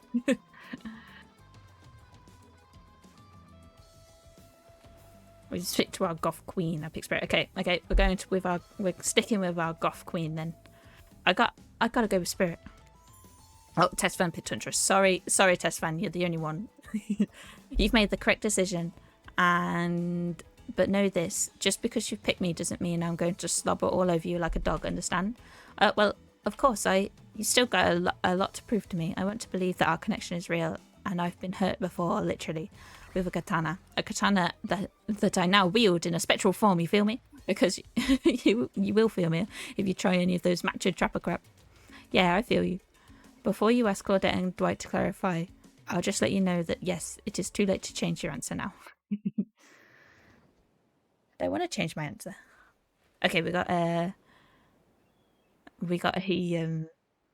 new achievement, and the achievement was Mauro's match, and it said a black bikini and sun hat has never looked cuter. that was the description. Okay, you and Spirit arrive at the coast overlooking the Black Lighthouse. It's old and decrepit, but still impressive. There's something magnetic about it. You can see why Spirit would be drawn to such a place. You look Spirit up and down and notice that she's wearing all black, just like the lighthouse. I'm noticing a bit of the theme. Is black your favourite colour? Black isn't really a colour at all. It's the absence of colour. It's a void. Of course that's something she'd say. Like me. Spirit smiles. Nature adorns a vacuum. You're not sure if that's a good thing or a bad thing. The lapping of waves on the shore of the coast set a romantic tone. The fog that surrounds Spirit everywhere she goes blends perfectly into the mist rolling up onto the rocky shoreline. She's at one with this place, and so are you. Hey Dan, who are you? Who do you think? Look at that. We're trying to romance Spirit here. Look at this hot goth mummy. She's adorable. Oh, she's blushing. Look at it. She's blushing at us. Gosh. The peace doesn't last too long, however, as the lighthouse lets out an eerie howl like a monster dying. A spiraling black light screeches out across the sky. Spirit has to yell at you just to be heard. Oh yeah, it does that. The light and sound recede, and the two of you sit in the silence. Spirit lays a towel down and then pats on it gently. Clearly she wants your company, so you oblige. She wants me to sit next to her. She loves me. She loves me. When you do, she takes out sunscreen and hands it to you. You're not exactly sure what to do, but this is an invitation to get a little hands-on action. What else could it be? Thanks, I forgot to bring my own, and I lost my memory and fell into lotion. No problem, I figured as much. Spirit turns away whilst you slather lotion all over your body. You need any help reaching those difficult spots? Oh, baby. Now it's talking. You see a hand float around your back. Sure, why not?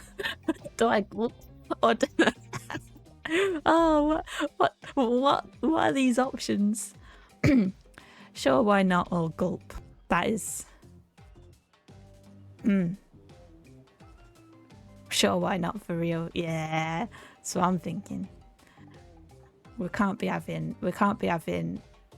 by like gay panic, can we? We can't be saying gulp and having gay panic. She offered, so we can't, you know. Sure, why not? Spirit's hand on your back is ice cold, but she has a soft touch. When she's done, she takes care of herself. You watch as Spirit applies sunscreen to herself in the most unique way by floating her own hand around her back to spread it on. Comment on her... Shall I say nothing or comment on... I don't want to talk about the shards of glass because I feel like that's trauma and we're not unpacking trauma right now, okay, guys? We're romancing. We're rizzing this bish, you know? Saying nothing seems a bit, you know, safe. Saying nothing seems safe. So we can't say nothing. I feel like it's gotta be comment on her floating hands. Goodility, hi, thank you for contributing to the stream challenge. What we at now?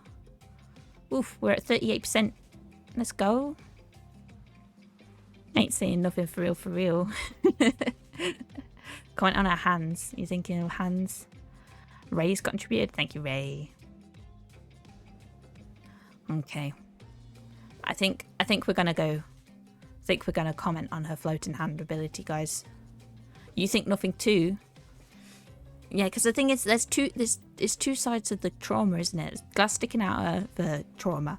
The fact that she can make her hand float, she's been chopped up, so that's also trauma. Yeah, saying nothing might be the best bet. Okay, we'll say nothing.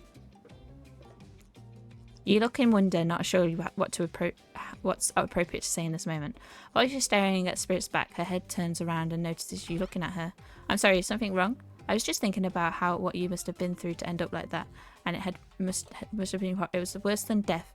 At least death ends eventually, but I wouldn't want to forget it. It's literally made me who I am right now. Truth is, I could pull all these bits of glass that are stuck into my flesh out right now, if I wanted to, but I don't want to. Each shard is a reminder of what my father did to me and what the world did to him. That's why I refuse to play the universe's game. I hate the idea that I'll be forced to succumb to the pressure the way he did in the end. The way that fear and anger filled him up and then came bursting out. The way his misery flooded our home and drowned us all. Yeesh. It's hard not to think about revenge. The dragon inside me is going to do what the world did to him. I have to fight it, even though it gives me strength I must control. You're stronger than he ever was, I'm sure of it. I appreciate that, Midgie. Hell yeah. And we bought it up anyway. Yeah, we did. It's fine, it's fine. But she glistened at us. We got some sparkles, so everything's fine. I suppose a little help isn't a bad thing. In life, in love, this world is a lot to endure alone. Maybe I could use a little assistance reaching my delicate toes for a bit of lotion, you know? Having your body contorted into those vengeful poses, it's really doing a number on my joints. It rubs the lotion into its skin. Okay, so Mori-chan, oh no, Mori-chan, you've come at a bad time. I'm not. Hi. Our spirit lover has just asked us to rub lotion into her toes. What a time to come. Welcome. Hi, Chan. How you doing? I hope you're okay. You're my fellow bunny friend. My partner in crime. Okay, are we ready? We're ready. We're ready to rub lotion into her toes. Okay, I got that one perfect. Oof, we got that one not too bad. Oh, we got that one spot on. See, we're doing good. Oh, this one's fast. Okay. Ugh. Wasn't bad. Not the best. No, I missed. It's fine. She's still happy. She's happy still. It's fine.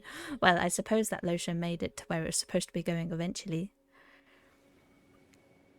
You weren't too incredibly wasteful. I'm not a woman who believes in rushing through things just to get them done.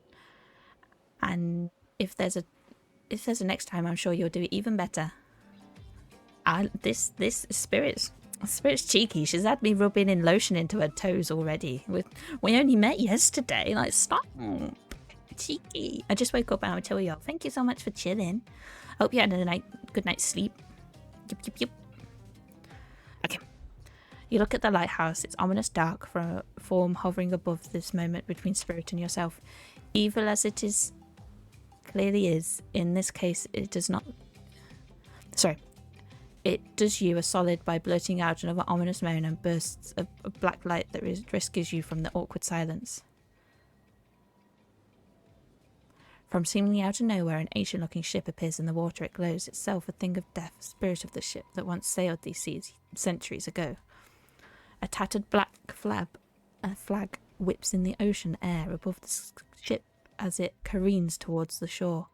Before crashing onto the rocks, it must have been drawn in by the lighthouse. You hear a distant shouting of sailors as the old wooden ghost ship breaks into and sinks into the water. Alright, it does that sometimes too. Should we do something?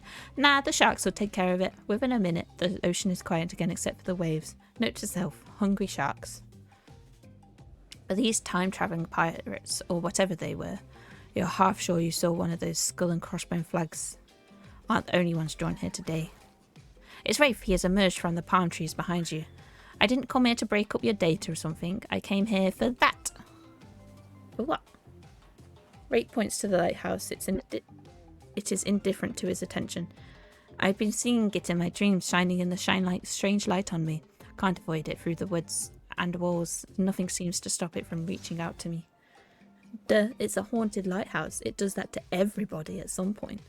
You're no more special than me, those dead pirates, or that mermaid I saw washed up on the shore one time. Ew. Mermaids, by the way, aren't even as close to beautiful in person as they are in the movies. More sea witch than underwater princess, if you get my drift. I love that. This spirit is becoming my favourite person. It's part of the vast conspiracy on epic river of lies that runs beneath the island or something. I'm pretty sure I figured it out. The basics anyway. If you come with me, you can cut. She waves her katana, nearly trimming a few buttons off Rafe's tropical top. He takes the hint and backs away a few steps slowly. For the quiet guy who he never really shuts up. Okay, be that way. You'll see. Alone at last, tension broke. Deathly moans quiet. The Wraith banished back to wherever he hangs out, and you scooch closer to Spirit, breathing in the damp, foggy air that seems to emanate from her. It's not quite clear how the white fog works, but you don't care. You're feeling this moment.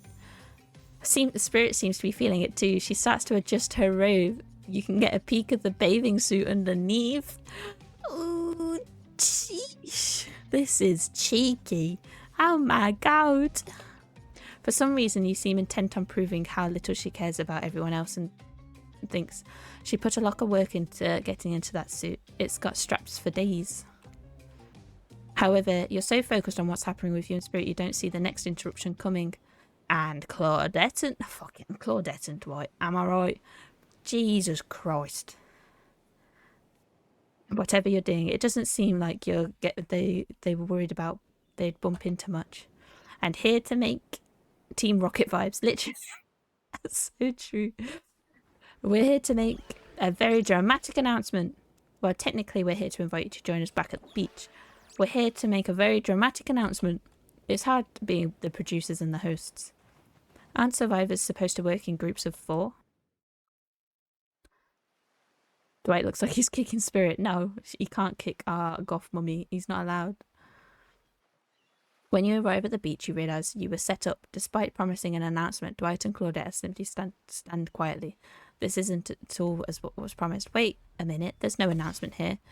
But there is a me. You got mud in your ears, friend. I told you to get lost. Don't you see? Lost is what I am, and so are you. And I know the way out. I got the map in my back of secret lair. Literally and figuratively, yeah. I know the difference. That's why you should ditch Spirit and come spend the rest of the night with me instead. You got a secret lair? Damn it. Who said something about a secret lair? I said I've got sap in my secret hair. There's a flap on my secret chair. Don't change the subject. Don't ask me what he's talking about. You're trying to make a mess of a nice first nice day I've had. I don't know how long I don't even clear what year it is, but in a while. I'm not about to be ditched for the likes of you. And it's not me messing things up like I keep trying to tell you. It's this dang island. I've come to accept a difficult truth. What's happening here? Well, I'm convinced that is our fate. It's not anyone's decision. It's simply the way it will be. There's no use in fighting it. What would you even know about fighting? All you know is about hiding in your spooky little secret hair and crying like a baby while ringing your little bell. Oh, sheesh. Sheesh. Spirit is savage. Shit me. Okay, don't tell me what I can and can't fight back against. I was born fighter. A dragon lives inside me. I can't not fight, even when all I might want to do is hide. Don't you see this giant hat? It's a metaphor. If I do have a fate, my fate is to win every fight that comes my way. Got it? Folks. Oh, you hide. I've seen you hide. You do you phase walking routine. What do you call that? It's basically cloaking. We all know that cloaking is a type of hiding. Folks. You cloak? I don't cloak. I'm not a cloaker. I phase walk out in the open. You just can't see me. Oh, this is beautiful. Okay. You have no idea what they're talking about, but this sure sounds like a video game community forum thread. If there was ever such a thing. Not that you know about that either. Sure doesn't seem like Dwight and Claudette are going to stop this, so it's on you. I think I was brought here to make this choice, and I'm going to do that now. So I choose, of course. I think I'm going to leave my bitch now. Look at her. She's a divine. We're not leaving her. When it comes down to it, neither of those two seem easy to love. I mean, damn, Spirit literally has broken shards of glass sticking out of her. But she has a certain charm to her gloom. Spirit and I were actually having a nice time. Besides, if it's my fate to end up on this island, well, to hell with fate, really. I don't really take this the wrong way, Rafe, but the amount of awkwardness you pack into a single day, no wonder you're so skinny. All that second-guessing yourself must burn a lot of calories. No offense taken. It's, yeah. Okay, it's true. I can be a little awkward, I guess, sometimes. Right, I'm going to stick with Spirit. Spirit breathes a sigh of relief. I've got enough revenge to do without having to kill you and Rafe too. Yeah, we're not leaving our bitch now. She finally loves us. Spirit walks around the corner to show you something that she discovered in this place and knew was meant to be connected with her journey. A cherry tree. It is just a small sapling that has begun to sprout flowers. It doesn't make sense to see a cherry tree here in this place. It also doesn't make sense to see a ghost in a black bathing suit, so you just accept it.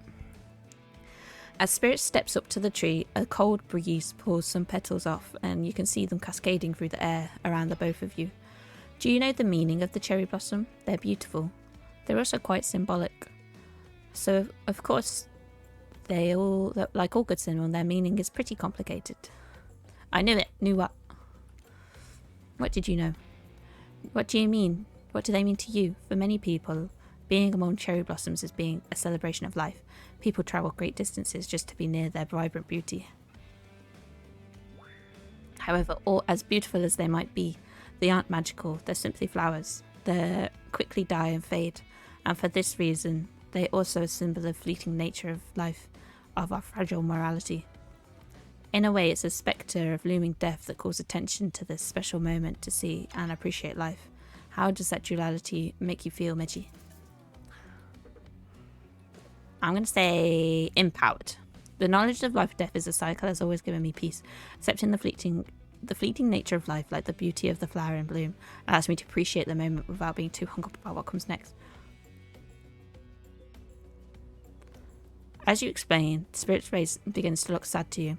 You're not sure why. It's not the happiest topic, life and death, but why should that matter? Then it dawns on you, has been trapped in this gas. Oh shit, fuck, I clicked the wrong one, no. She's been stuck in the cycle of no hope back, no rebirth in the moment. I feel like an idiot. I wasn't talking about you. I wasn't even thinking about you. You just answered from the heart. I can't let that bother me. Our priorities are not the same. I have my mission. Ah, shit. Ah, fuck. I saw Risen Up Killers. Hi, welcome. Yeah, we're Risen Up Spirit. We're Risen Up our hot goth mummy here. But I've just failed. I picked the wrong one. Once the fallen cherry blossoms represent the souls of samurai swords. Samurai warriors. These were noble characters who did not fear death. Those who were killed in the greatest sacrifice to honor their emperor.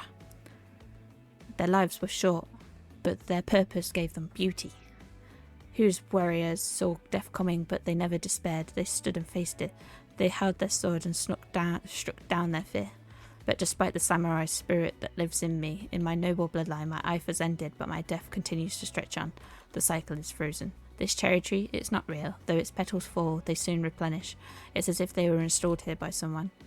You watch as spirit chooses her words very carefully, by something with no respect for the balance of life and death. We're sorry to interrupt this regularly scheduled. You know, we don't believe you, right? Yep. But this time we've got a real good reason. It has nothing to do with us being manipulated by an unseen force, because that's definitely not happening. No, of course not. Nobody accused you of that, but okay. We're just here to tell you that it's time for dinner, silly. Let's go. Let's go have dinner. Let's just have a stretch first. Have a stretch, have a drink. Make sure you guys stay hydrated and have a stretch too. Okay. Lots of reading. Okay, get it while it's hot. I guess it's time to go or whatever. Thanks for spending some time with me today. I enjoyed it. Me too. Okay, so she still enjoyed her time with us. Not everything's lost, guys. Not everything is lost. Everything is fine. What a fun day you've been having. I can see it written all over your face. You're shining. That's not just the remaining anxious sweat from spending an afternoon with and courting a psycho killer. Nope, you're really feeling this whole romantic experience. Don't worry, I'll keep your dirty little secrets. But enough gentle ribbing. It's time to get back to business. All the appetizing singles have arrived for dinner, including Trickster. Rafe is here too. You're not going to do the gag where we all cram onto the screen at the same time. So just believe me, they're all here. They're just as sexy and demented as you remember them. We're not Rizzing the Trickster, ever. The Trickster is too close to a real life person, and it's just not happening. He's a red flag through and through. Okay, with your love on the line, everyone's being very careful not to offend you by saying the wrong thing. Congrats, by the way, on getting this far. I'm surprised as you are that these four are falling for you. No, not because of your personality, but because you just met them yesterday. However, since Trapper seems to be the biggest long shot to end up holding onto your heart, he throws caution to the wind and speaks up. It's a pretty small consolation prize for being the least loved killer on Murderer's Island, but hey, letting them have this one moment in the spotlight is the least we... they messed up a typo here. Look, in the spotlight is the least we can do. Heaven knows they won't do anything better than that. If I'm dining solo, I'm eating what I want, and you're all eating it too. Lamb shank, rare, salt, pepper, no sauce is allowed, and serve it with one singular piece of broccoli so Rafe can't complain. I like broccoli. Gives me horrible gas. Oh, I don't like that. Buddy, wait till you smell that rare lamb does to my bowels. It's awesome. I do like a good lamb shank. Yeah, lamb shank is lovely. Dinner will be served shortly, but certain power brokers would like to know about your day. Would you like to share your thoughts with the rest of the group? You've had an interesting last for sure. How would you describe it to the others? Say too much or too little, it could affect your standing with the group. Okay, but don't just sit there and say nothing. Nothing isn't an option. I'm gonna be coy. It wasn't really a date. More like two people avoiding everyone else, choosing to be alone, but doing it in a relatively close proximity to each other. See, I knew I picked the right option. I'm not gushing because she wouldn't like that. I knew I picked the right option. Fuck you, Tyler. See, I knew. You got to think about this. She wouldn't like the fact if we gushed about her. She's like an insecure. She's insecure, you know. She can't have everyone knowing the secrets. That's exactly right. Couldn't have not said anything anything of better value myself. Spirit is clearly happy with the way you portrayed your day. No surprise, she doesn't like people getting into her business. See, she doesn't like people knowing her business. I know these things. I know these things. What can I say? I'm a Riz master. Riz master. Dwight and Claudette bring out dinner. Everyone eats in silence. No one trusts anyone now, and they're all very tired. Oh wait, no, sorry. There's a dreary and supernatural horror thriller set in the Antarctica, not a charming parody dating sim set in an undisclosed tropical paradise. Bony appetit. Don't you mean bon? No, almost everything we serve has lots of bones in it, even the vegetables. Impossible to avoid on this island. Everyone eats without speaking. Tensions are rising, both of the sexual and deadly variety. When everyone finishes, Dwight and Claudette come back to clean up the table. They linger around as you pick up the plate, take your napkin, and dust off the crumbs off the table. What would you like to say to the servants? Do I ignore Dwight and Claudette, or do I thank Dwight and Claudette? Quite frankly, they're annoying.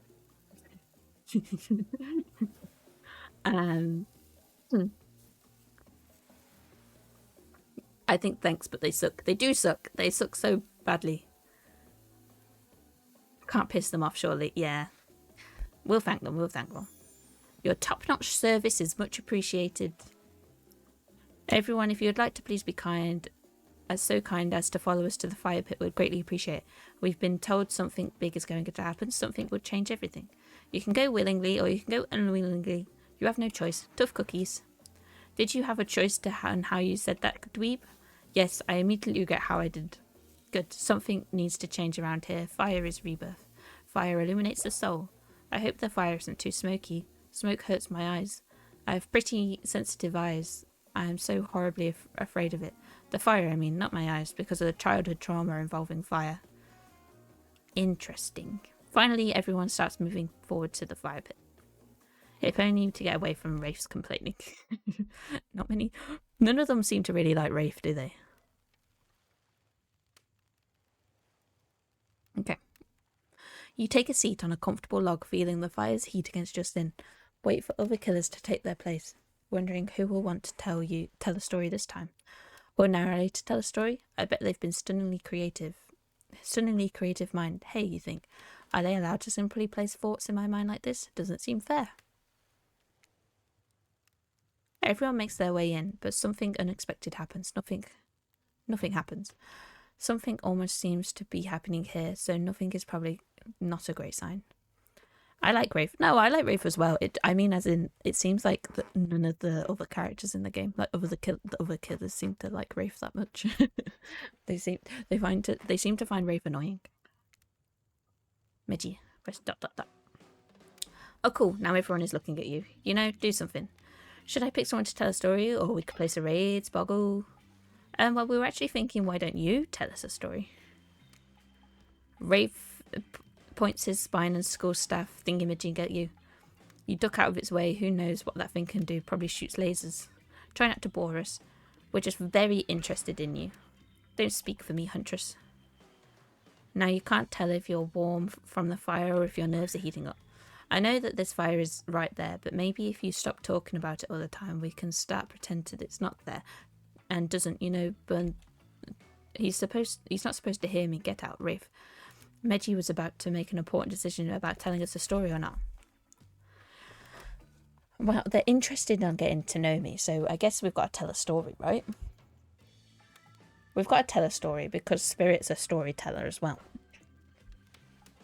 She's a storyteller, so we've got to tell a story.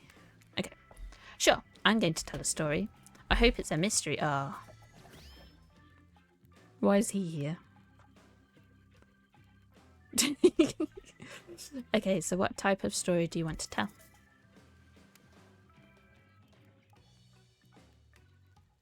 Romance, adventure, or action? Yes, I was thinking romance.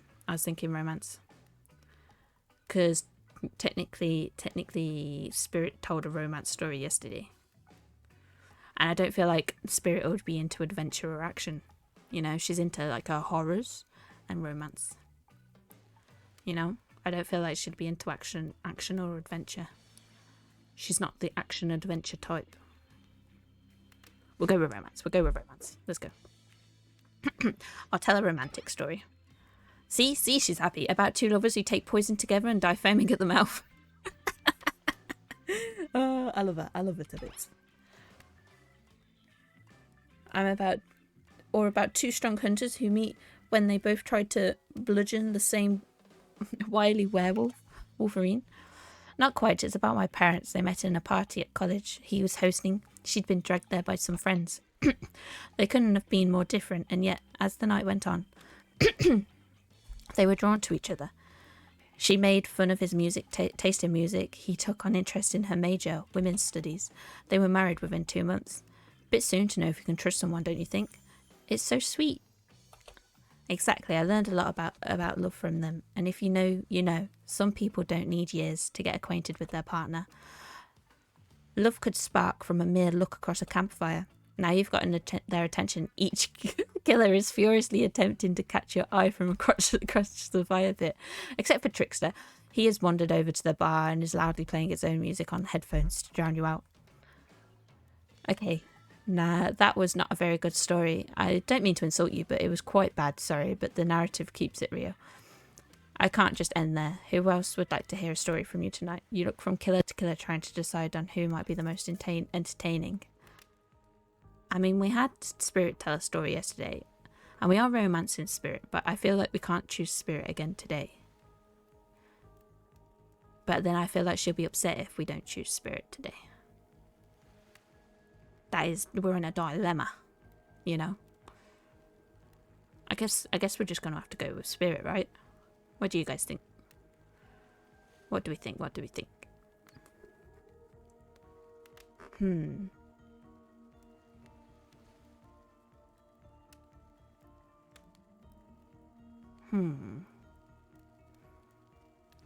Wraith, Spirit, Huntress, or Trapper? Who do we want to tell the next story?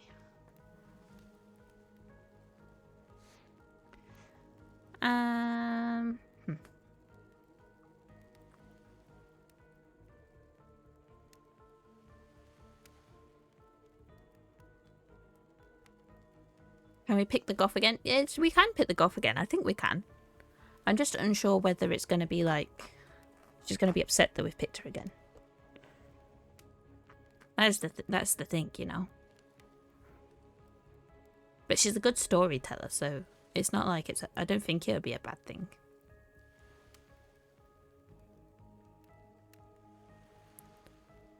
Shall we pick our Goth boy again?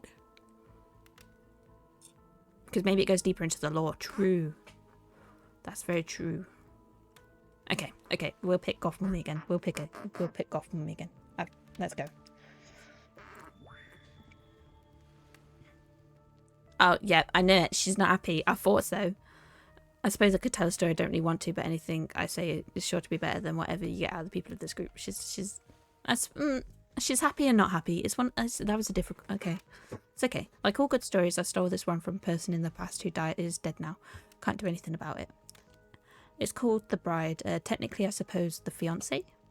One day, a young couple decided that the next spring they would be married. The two were madly in love. They couldn't wait for the snow to melt so they could join in matrimony and unite their souls for eternity. Per the latest bride's they decided to have their wedding ceremony at the edge of the woods by a beautifully shabby chic farmhouse. Together they spent months planning the details of their wedding. The two created invitations, figured out seating arrangements, tasted 100 cakes before settling on the perfect one. They chose Lilikoi, by the way, so fancy. When it came to figure out the decorations, however, the fiancé, I guess, since she wasn't actually married yet, wanted to take the lead and set the style. After all, her boyfriend had been wearing cargo shorts and open-toed sandals for pretty much their entire relationship, so he was definitely not to be trusted. Having decided on such a lovely natural setting for the wedding, the fiancée decided that she would create unique floral arrangements from the local flowers that surrounded the farmhouse. As soon as the sun arose as the first day of spring, she set off into the woods. Each day she spent hours mapping out where the best blooms could be found, and prepared to pick them herself the morning of the wedding so that they'd be at the height of their freshness and beauty. In Enamoured with their incredible variety of flowers in the woods, she surveyed the fiance, since they had not yet been married, became obsessed with knowing just how many there were, so that she could choose the absolute best.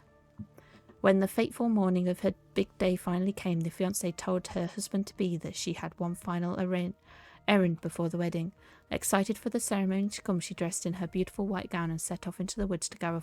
Why would you wear your wedding gown into the forest whilst you're collecting flowers? That just seems like silly behaviour, surely. Treading carefully, she followed her route, selecting all the best stems and collecting them into a basket. However, when she came upon a once familiar clearing, somehow was not what she expected. Somehow it was more beautiful than it had ever been before. It was just on the edge of her view. There was a new bush filled with blossoms so vibrant and colourful. She became dizzy just looking at them. But the fiancé ignored her sudden spell and pressed ahead, scooping up flowers after flower. And every time she did, she noticed just further ahead impossibly even more beautiful blossoms. Carried by the sweet fragrance of spring air, the fiancée crept further and further into the woods until she turned a corner, stepped over a mossy fallen tree trunk and realised she had been here before. But this wasn't the clearing she remembered, or at least how she remembered it. The flowers were suddenly overripe, decaying, falling from their stems into festering mouldy piles on the floor. Where bees had been, there were only flies buzzed. Where the scenes of flowers had once intoxicated her, the odour of mildew now made her sick. She turned and looked back. The path was dark. Into a shadowy glen she walked and walked and walked. That day the guests gathered at the farmhouse. The fiancée was nowhere to be seen. Her friends and family and love began to look for her, but to no avail. They searched the pasture, the tree line, and into the forest, but there were no beautiful wildflowers or the young lovers to be seen. Just old dead trees, trampled vines, and moss-covered rocks. Their fiancé stayed a fiancé for eternity, always wondering, looking at the fresher blooms to clip, but never finding them. Distracted by the never-ending search for perfection, unable to see you are loved for who you are, out there all alone. I thought it was beautiful and sad. Just like someone we know. Well, so we found out that the spirit used to be a fiancé, I guess. Our story time, a lot of people would take pot shots at sequels, but I think every good story deserves a follow-up. When you think in the end the sequel is almost never as rewarding as the original, that's why I'm much more a fan of episodic style of terraced storytelling. Knowing it's a series takes a lot of pressure off the individual installment and builds a greater sense of community between audience and creator. Tell me, Meggie, if you could delete any sequel from existence, what would it be? Don't answer that, we don't actually care. We're just here to make sure that we seamlessly move on to the next section of our evening. God forbid the small talk get in the way of the romantic twilight moment. So true. Right, I'm going to need you to shut your yap trap. You know you don't need to get back to that thing we do when we're not on screen. Okay. We're here to have fun tonight. Try not to wink wink end up dead.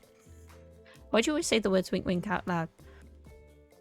What kind of double entendre are you trying to get up to with the end up dead thing? Dwight is physically incapable of winking not since the accident, but you do know all these people are despicable criminals with double-digit kill counts, right?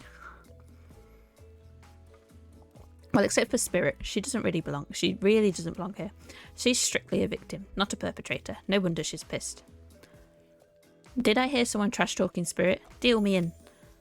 What do you say when we talk to the hot tub so I can soak this bod while I roast the ghost with some killer hot takes? Please, enough of talk of burns, things that are lit and getting blazed. It's enough that these activities here are set next to a literal fire. Must I be surrounded by figurative flames as well? What if we turned and ran as far from this as we could? Just you and me. On those spindly leads, you'd probably tire before we got too far. If it's running away to some place more secluded Meggie is after, they should obviously join me with these legs. Pure power. She does have those thick thighs, you know. Thick thighs save lives, as we always say. Not that my walk speed really reflects my giant stature, but that's because I choose to move slowly for stealthy reasons. It's my own choice and completely logical. Watermelon crushers. Exactly. Why is everyone so obsessed with comparing themselves to each other and creating drama? I'm so over all that. Don't you get it? Society wants to trick you into fighting with each other so that corporations can swoop in and sell you fake solutions to all your fabricated problems. I'll be sitting in the shade and drinking something locally sourced while thumbing through a public domain novella printed on recycled paper because I refuse to play their game anymore. It's like she's actively trying to be as unappealing as possible. Does it really turn anyone else on, or is it just me?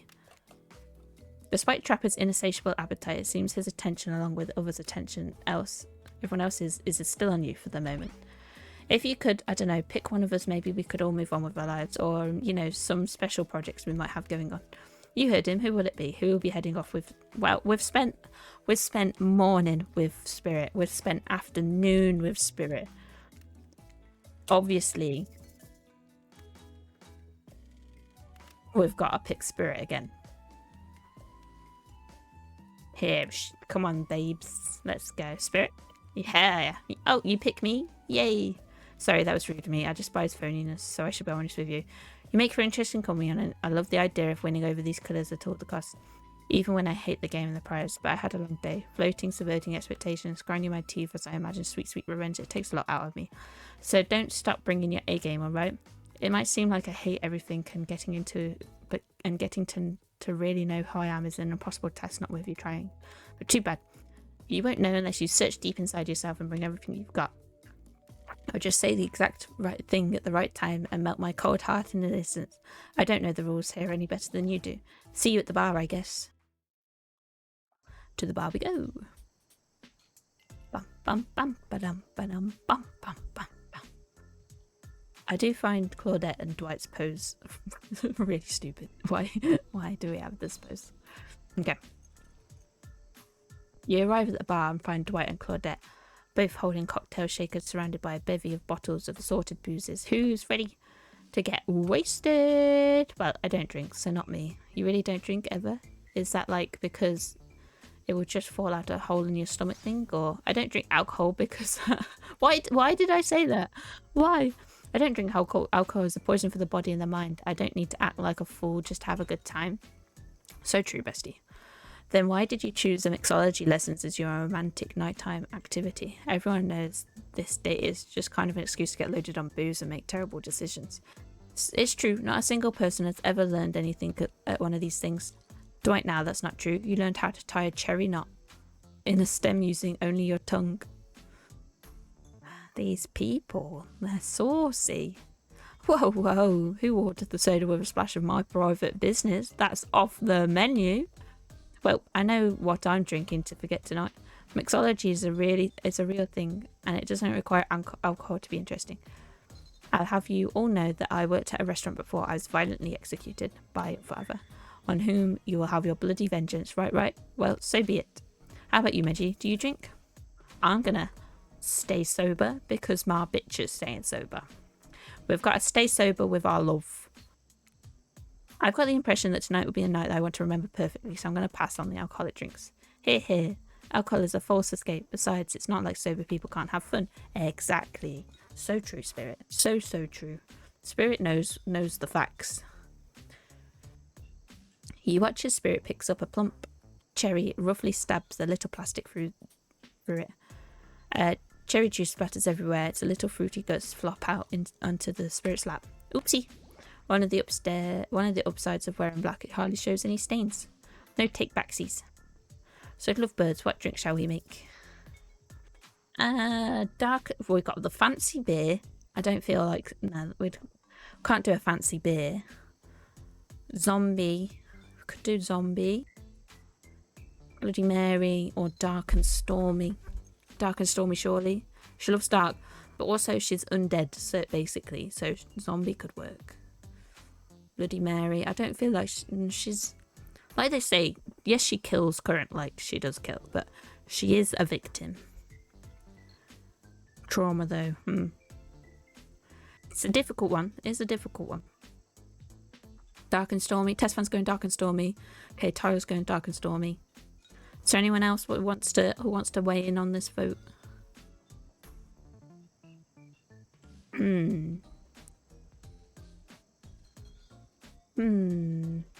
Let's think. Bloody Mary, Dark and Stormy. Zombie, Fancy Bear. Definitely not Fancy Bear. I know that one. That's definitely no. Should we? Okay, we'll go Dark and Stormy. We'll do Dark and Stormy. Let's go. How about Dark and Stormy? Drink for my Dark and Stormy date. Hell yeah. Hell yeah. Okay, that one is cute. Please allow us to demonstrate how a Dark and Stormy is made. First, rum, or in this case rum extract with a bit of apple juice, is poured over ice, and then the fresh ginger beer is added in, garnished with a lime wheel, and drink the end. Do you think you're up for the task of replicating rum substitute jam over ice? Don't forget the lime wheel. Rum substitute, ginger beer over ice with lime wheel. Not sure I appreciated your tone, but yes, you got it. You're a natural, a sassy natural, and you and Dwight might have more in common than don't you dare. Spirit seems to be in a lovely mood as she sips her drink, dark and stormy. She's not even rolling her eyes at your petty behaviour. On cue, a literal dark storm begins to make its way in from the ocean. You taste your own dark and stormy as you watch the clouds approach. It's quite refreshing. Isn't this fun?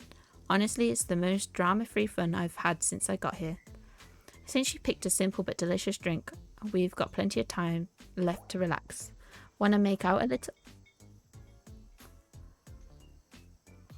Guys, you breathe in a sip of your drink and immediately start coughing before you can you can get a yes out. The woman was too stunned to speak. Mommy, sorry. Mommy, sorry. Mommy, sorry. Lightning strikes a palm tree in the beach and immediately starts a fire. Excuse me? Mommy? Sorry. Sorry. Mommy? Mommy? Sorry. Sorry. Mommy? Mommy? Sorry. Sorry. Mommy? Sorry. Lightning strikes a palm tree on the beach and immediately starts a fire. The activity ends abruptly as Claudette and Dwight usher you two away from the bar. Fam, what about my kiss? What do you mean? What do you mean? She asked me for a kiss and I got cock blocked. I got cock blocked by lightning and fire and Dwight and Claudette.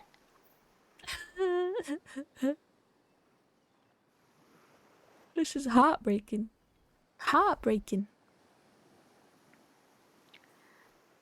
The gang's all together again on the volleyball court. Seems like only yesterday. At least she wants the kisses now. Win. Exactly. It is a win. All the gangs all together on the volleyball court. Seems like only yesterday you were sitting on the sidelines watching everyone get sweaty. But that's because it was. It feels like I've been here a lot longer than that, actually. It's so late that the sun is already beginning to rise. Better get this over with quickly so that, you can get some beauty rest. I do not recommend the eternal damnation of perpetual narrator. Good thing you've really used your time well since then. Really getting to know the gang, the brain, the mogul, the basket case, and the psycho bunny girl. You know the 4 types of people. Anyway, everyone is gathered for a new type of game. Pitch your dream date and see who Meggie chooses. Who's ready for a round robin? How round are we talking? No, not to eat, Huntress. Oh, fucking, you're making me bold. Yo, Grace is back. I was just about to rizz up my date and get a kiss, and lightning takes my hair. I can't believe this. Each killer has 2 minutes to tell you all about the dream date they have planned for you tomorrow. In no particular order, which is a weird thing to mention, right? Almost like the order does matter. Trapper, why don't you go first? Do you think you deserve it, even if it's the case it's a subtle dig? Stop talking. Trapper, without further ado, would you like to make us all uncomfortable by pushing the boundaries of what's acceptable, not only in a polite society, but within the narrative of this in-world event, and also the large meta-narrative of the Dead by Daylight dating experience? Sometimes you just gotta say it. Okay. Why, yes, thank you. I'd love to. So, Meggie, you're thinking of picking me? Well, this is your final warning. Pick me and be punished and rewarded. Man's kinky. He's kinky. Tomorrow will suck, probably. I'm not an easy guy to get along with. I know that. And I can tell you this much. I'm hiding a secret on this island that will make fans shit themselves with excitement. If you like Trapper, you're going to love it. If you're not, you're a maggot. Also, everyone, even confident ladies in rabbit masks, better stay the hell away from my yacht. Great, Huntress. Why don't you take it from here? Tomorrow morning I'm planning a nice atmospheric breakfast on the yacht. Don't worry, Trapper. Won't even know it's gone. What was that? Nothing. Go away. Oh boy, oh boy. I've got some adventure planned. It involves hunting for treasure. What kind of treasure are we looking for? Guess you'll have to pick me to find out. Let me tell ya, it's primo stuff. Now, if you don't mind, I've got to start prepping because it's clearly already what that you're going to pick me. Confident, mysterious. I like it. Sorry. Anyway, Rafe. Well, I don't know. I'm usually prefer to just tell Medji privately. Well, I don't really know how that's going to work with these game mechanics. What if it was just you just whispered it to Medji? Rafe considers this for a long moment. Too long. That's fine. Without moving, Rafe lowers his voice to barely an audible whisper. Okay, we're whispering now, guys. Tomorrow I'll find my bell, and I can finally tell you what I've been working on.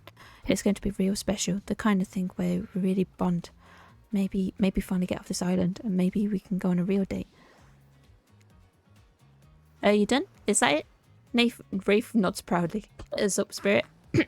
Figuratively, damn it, Dwight, you gotta watch your words with these people. Tomorrow I'll spit in the face of God, die, and be reborn anew. That's it. If you're not intrigued by that, I don't want you. Go draw crayon art with Trapper or dig up whatever mysteries with Rafe. I don't know what those guys do all day. Do you want to at least specify which god you were spitting in the face of? All of them. We'll love it. Yes, let's spit in the face of all the gods. Okay then. So hydrate tonight if you intend to hang with Spirit. And time's up. Gosh, you already need to dream about these options so you're ready to choose the morning. Now go dream with about all these swoon-worthy options so you're ready to pick and make a choice come dawn. We're already at dawn. Look, the sun's coming up. Have a swell night. Did you forget to mention something? Oh gosh, how could we forget? Before you run off to slumber peacefully, there's one more thing to do. No reality survival dating competition parody would be complete without singling out one of our contestants who is already teetering on the edge of a psychological break and giving them a little push. Hold up, this is a survival dating competition parody this entire time and I'm just finding out about it now? Come on, the signs were there, you just didn't read them. Welcome to Murderer's Island. It's now time to eliminate one of the killers. Oh dear. Oh, it's like butchering that, but it's even worse. You can't kill a killer, but you can break their heart. Do you dare to even try? You mean... That's right, tomorrow one of the sexy slicers will not be eligible to take you on a date. Who's it gonna be? But why? Because it's dramatic. Because it's surprising. Because it's a classic reversal of fate. And it will hurt someone's feelings. Someone dangerous. What's it gonna be, champ? What's your thought process here? Trapper seems like he might throttle you into a deep sleep if you eliminate him. That being said, at least you'd see him coming. Spirit could be anywhere. She floats. And I hear she can disappear. Hard to track. Eek. If you get rid of the Wraith, he might cry. And although I totally support normalising men crying and being vulnerable, it seems like he might be an ugly crier. Huntress, she might pretend to be okay with it, but then she'll start to see her behind every tree. What I'm trying to say is I don't envy you, boss. Which sociopath are you eliminating? Oh dear, guys. Who are we getting rid of? Who are we getting rid of to hopefully help keep surviving?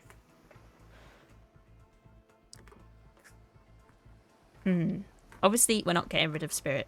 We love Spirit too much. It's not happening. Trapper, you thinking Trapper? Trapper did say he wanted to kill me on the chit-chat of the previous day.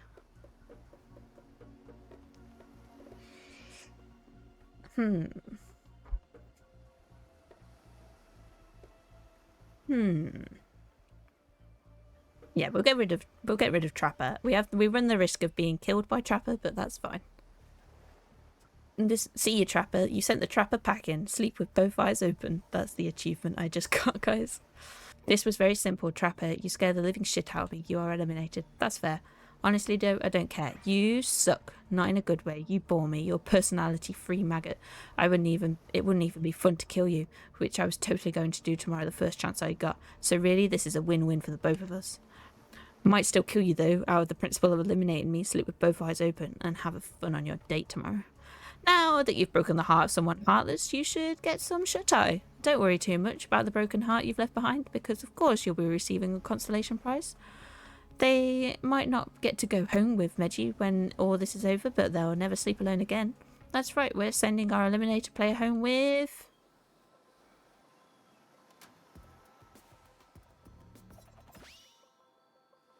I feel sorry for the trapper. I feel sorry. Oh no. Their own mostly new trickster. Why is it mostly new? Mostly new trickster body pillow. The best next thing to the real trickster. It might not hug you back, but it definitely won't try and stab you. How do we know? Because I've tried it. That's right. It's Dwight tested. Oh, that's why it's mostly new. It's because Dwight's used it. Claudette approved. I hope you sleep well tonight, Meggie. You're my hero for what you have accomplished. How can you sleep tonight knowing what you've done? Not because of the guilt. I mean knowing that there's a legit homicidal maniac who hates you so close by. How can you sleep tonight knowing what you'll do tomorrow? I don't know how you'll do it, but you better go before Dwight and Claudette come back to put you to sleep themselves. You know those two. Schedule. I can't believe we just gave Trapper a trickster body pillow. Whoa, what a crazy way to end the day. An elimination? I didn't even know it was that kind of game. Let's chicken and win everyone, especially with our loser. Everyone deserves a send-off. Huntress, we'll see how things go tomorrow, I suppose. I'm not expecting anything. I tend to shut my mind off during hard times. I know I seem all excited and devil-may-care, but the truth is I'm really a pessimist at heart. This tends to happen when your mother is skewed by an elk when you were young. Oh yeah, how do you know that? Word guess. I was also the only thing you talk about. If you'll excuse me, I think I saw a raccoon over by in that tree and I'm feeling peckish. I don't really know what's happening here. I honestly haven't been paying attention. Oh, Meggie? Sorry, I forgot. I'm focusing on other things. More important things. One way or another, I won't be here for much longer. I handle rejection well. I don't handle rejection well. At least I don't think I do. No one has ever been dumb enough to reject me before. He's fuming. He's fuming, guys. He's fucking fuming. Yeah, the more I think about it, the angrier I'm getting. I'm a giant rage monster, so everyone in this room should be scared right now. Turn the camera off. Oh, Spirit. Oh, Spirit, I love you. Of course Meggie is into me. Why wouldn't they be? I'm thoughtful, beautiful, surrounded by a calming mist. I've also got great hair. And since I'm technically dead, I'm extremely low maintenance. Look, I don't like to throw the term anime waifu around too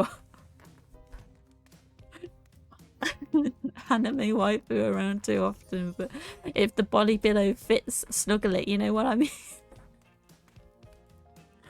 Oh my god. I love her. What?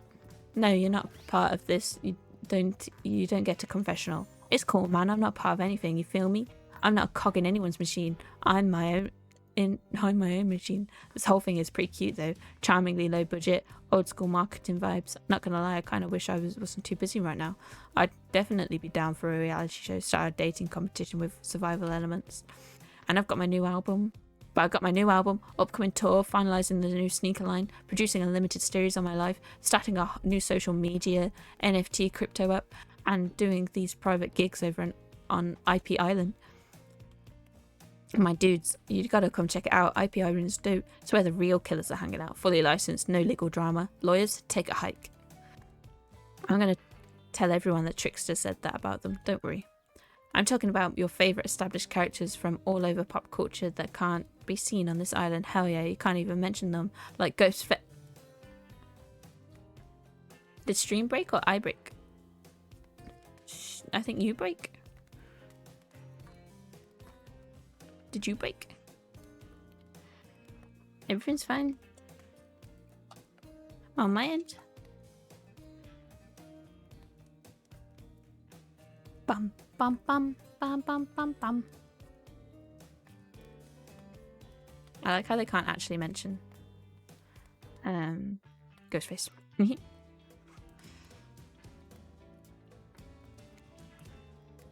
Don't say it. Look, we get it. You're very popular and in demand, but we have a game to get back to, and I don't want to get sued. Ghostface. Come on. Whatever, I don't even care. I'm the trickster.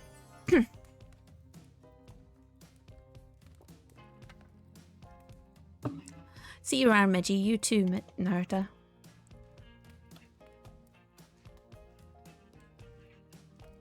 Refreshing should be fine. I have a name, you know. You do? Yes, seriously. They do not pay enough attention to deal with you people. Is it my turn? Oh no, it's not your turn. You sentient water. How are you even sitting in that chair? What's a chair? It's a thing you're getting all wet. Now it's going to smell like mildew. Okay, rude. Fine, let's get this over. It's your turn, Ocean. Don't do your check-in. Check-in? I was just looking for the bathroom. Bathroom? Are you serious? It's down the hall to the left. It's okay. Never mind. Never mind? What does that mean? No, not you two. It wasn't meant to be a confessional time for every literal character in this game. It's okay, we don't have to confess anything. We're just been working our asses off for 2 days straight. I wanted to sit down somewhere. This chair is wet. Yeah, I think the Ocean just peed on it. How is that possible? You know what? I don't care. The two are looking pretty pleased with themselves. I've got something to confess. Oh, great. What's it going to be? You ate glue in the 2nd grade? You cheated on the algebra test once? Watching Trapper get eliminated was the first time in this unending spiral staircase of pain that in my life I've ever felt modicum of joy. Every minute that I'm alive is a nightmare. This place, this sun, these sweet sugary drinks. It sounds fun for a long weekend, but for an eternity? The unrelenting river and crashing waves and wailing seagulls is like a crescendoing song of evil that makes me question my very foundation of the universe. Why am I here? Why are any of us here? What kind of sentient being would do this? Please erase me from the existence. Make it so I was never born. Pull the plug on this experiment and let my soul be free. Please, please, just let me out of this polo shirt. Okay, let's get you to bed, buddy. I don't want to go to bed. Going to bed means eventually I'll have to wake up. Yikes. That was a weird way to end. Ah, well, what are you going to do? You let the camera roll long enough, someone is bound to say something crazy. We've got another achievement, guys. We've survived 2 days in paradise. Seems like everyone had their shot to annoy me tonight, so hit the hay and get some rest. Tomorrow's going to be a doozy.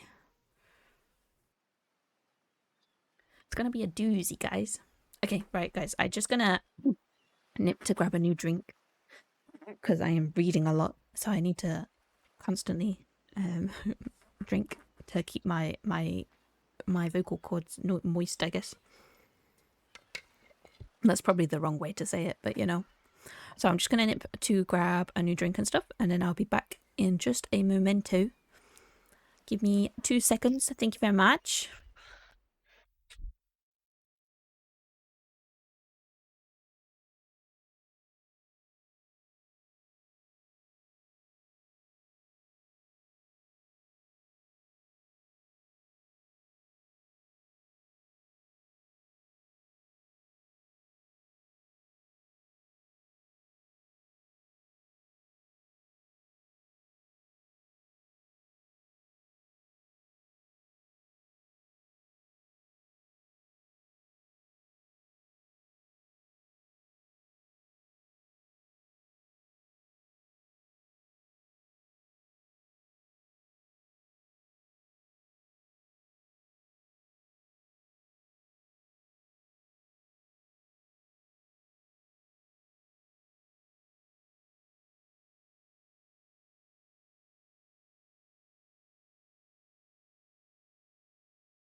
Guess who's back, bitches?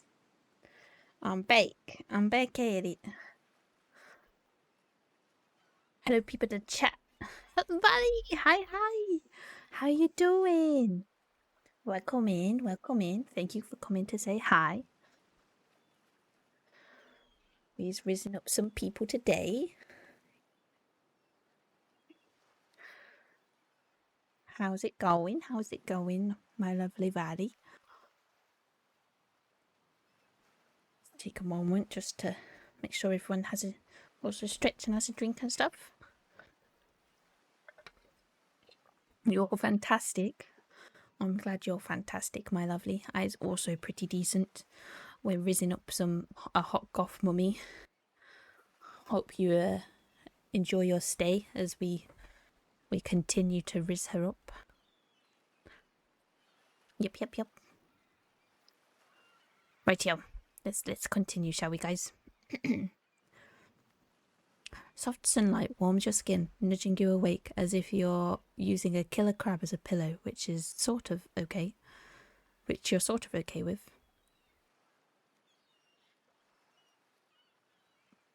You're renting a very good piano for the year for a super cheap price. Yo! Pop off. I'm glad. I'm very glad. Okay. What's this? You don't know about the killer crabs? Oh, right. You didn't go to on that huntress date. You really missed out. It was thrilling. Or I guess it would have been. You'll have to play the game again to get that reference, I suppose. You pull on blah, blah, blah. Sorry. You pull on your beach attire and splash water on your face. Dwight and Claudette approach. Is that the look on their face, excitement or terror? You notice your stomach flutters with butterflies. Someone's in love, or you've been infected with zombie butterflies in your sleep. It's happened here before, but it's probably the love thing. It's time. Claudette gestures over to the beach where the killers are all standing, flanked by tiki torches. It's a cut from a reminiscent of a TV show you used to hate watch with your ex. Suddenly the message is clear. You're going to declare your affections for a killer in front of several other killers. Hey, isn't the Trickster supposed to be here? We paid him good money to make some half-assed cameos in this show. I'm going to chew his agent out. But before they walk you over for your big moment, don't you think we haven't noticed about how kind you've been to us, Meggie? It can't be easy being thrown onto a mysterious island for seemingly no reason, surrounded by terrifying killers trying to manage your most primal impulses, murder and making out. Sorry, now you're referring it to making out. Earlier you referred it to spit swapping.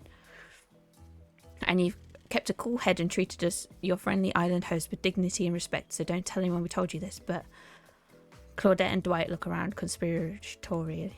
Just a little hint to you, going forward, don't try to go all the way with a killer who isn't into you. Relationships are two-way streets, and if you don't have a green light in the other direction, you might end up in the friend zone. The friend zone? That doesn't sound so bad. Where do you think you are exactly? Dead by Daylight doesn't do friends. These killers and there are survivors, and I'm afraid we can't say more. So who's into me? Claudette and Dwight look around conspiratorially again. Well, I've never seen Spirit open up to anyone like she has opened up to you. I've seen her around open up the insides of plenty of people, but frankly, for you and for us, that's in a different type of game. Okay, are you ready? Of course you're not. But too bad, we're on a schedule. Let's go. Let's go pick our beautiful, beautiful woman over here. You make your way to the row of hotties. Claudette and Dwight stand off the side, hands behind their backs. It's been quite the 24 hours, but there are clearly sparks in the air, and I'm not talking about this rusty chainsaw, though I do recommend staying away from those sparks. It's time for our newcomer to confess their love. Wait, I do have a drum roll for this. No, you don't, but who cares? Meggie, who do you choose for your solo date? Can we at least do the flower thing? Dwight, I thought we agreed to keep that between us. No, not that flower thing. The thing where the suitor gets a flower as a symbol of contestants' love and affection. Oh, right, I suppose. But no roses. There's such a cliche at this point. Well, that's good, because I tried to pick a rose and I got an ouchie, so I settled on these. Look how pretty. Beautiful. You've done good, Dwight. Looks like a lovely bouquet. Hope Dwight saved some of these for Claudette. They're a thing, right? They're getting that vibe. You're getting that vibe too? Just me? Sorry. You've got other things to think about right now. Veggie, who do you select to receive these flowers? Spend the day with you totally.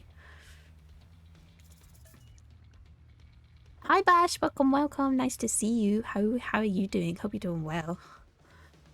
Right, guys. Of course we're gonna give our flowers to Spirit here. Our lovely hot goth mummy, right? Let's go.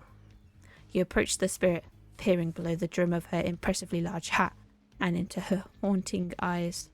Spirit, since I met you, I've been enchanted by your presence, and you've challenged me to be a better person and resisted the urge to show me the sharp end of your katana, and for that I thank you. I am ready to take our relationship to the next level. Spirit, and we shall, up to the eye of the dark spawn that is our reality, to the lantern room of the Black Lighthouse. It's time to see what you're made of, Meggie.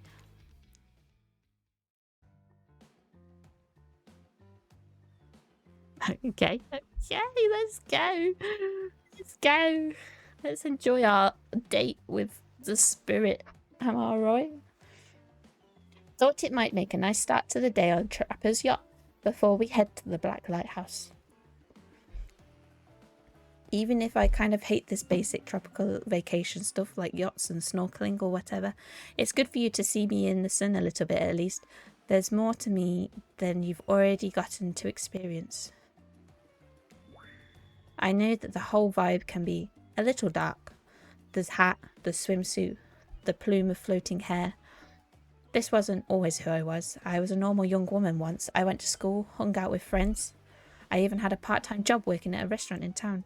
And then, well, I know what happened. Your father, he murdered me and I woke as an undead avenger. But that's not what I was getting at. Something else happened to me. I realised I needed to be seen. I don't even know by or whom.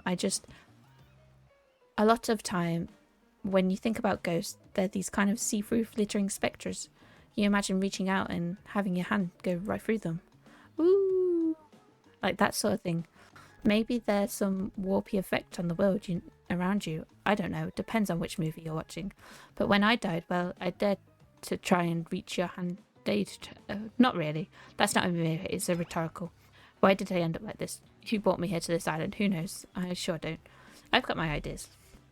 But I'm not exactly out here digging around in caves, dusting off antiques and trying to find clues to analyse their meanings. I do want to take this experience seriously though. I want to give the process a chance. It may be a dumb process, the one that I have extremely little respect for as a person. But you know, I woke up on this beach with no memory of who you... But you woke up on this beach with no memory of who you are or where you come from, and rather than freak out and simply try to swim away, you're giving this a chance. I actually didn't know that swimming away was an option.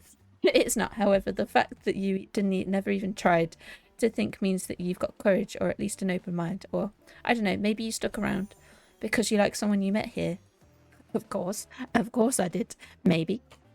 I've got a bit coy, you know. I can't let her know all my feelings straight away. While the two of you were getting all deep and philosophically flirty, the yacht pulled up to the shore next to the Black Lighthouse. Last stop, everybody off. Where were the other stops? Oh, not on this trip of your life. Spirit rolls horizon, leaves for the shore. I'm just messing with you. This was the only stop. Nobody here is looking out for our fun, so we have to make it for ourselves. But no, there's no other stop. Seriously, go. Race you to the poop deck, right? This ship doesn't even have a poop deck. Oh, it will. They say, Claudette's just insinuated she's going to shit on this deck. Oh dear. As you disembark, you see Dwight and Claudette running giggling across the ship. Too bad you can't date those two. They seem like they know how to have a good time. I'd rather not date those two, to be quite honest. It's just, nah. We've got self-care Claudette and Dwight. It's just not for me. You arrive at the beach near the majestic black lighthouse. Its imposing form towers above you. The flocking of birds circles lazily, no sense of fear or urgency, as if circling a corpse that hasn't moved yet in ages. I'm excited about today, you see. Spirit places her wrist delicately on your hand and presses your fingers are down on her skin. It's cool to the touch, but you feel, is that the faintest of pulses? My blood is absolutely pumping. So what happens now? Now I show you something that no one has ever seen close up before. Well, no one has lived to tell about it. We're going there. Spitz points to the top of the lighthouse amongst circling bergs. What's actually up there? Have you seen it? Hey yo, how's everything? Why, Tyler, why are we doing hours? Why we're in a deep relation. We're in an emotional toil here with our lovely spirit friend. Huh? Okay.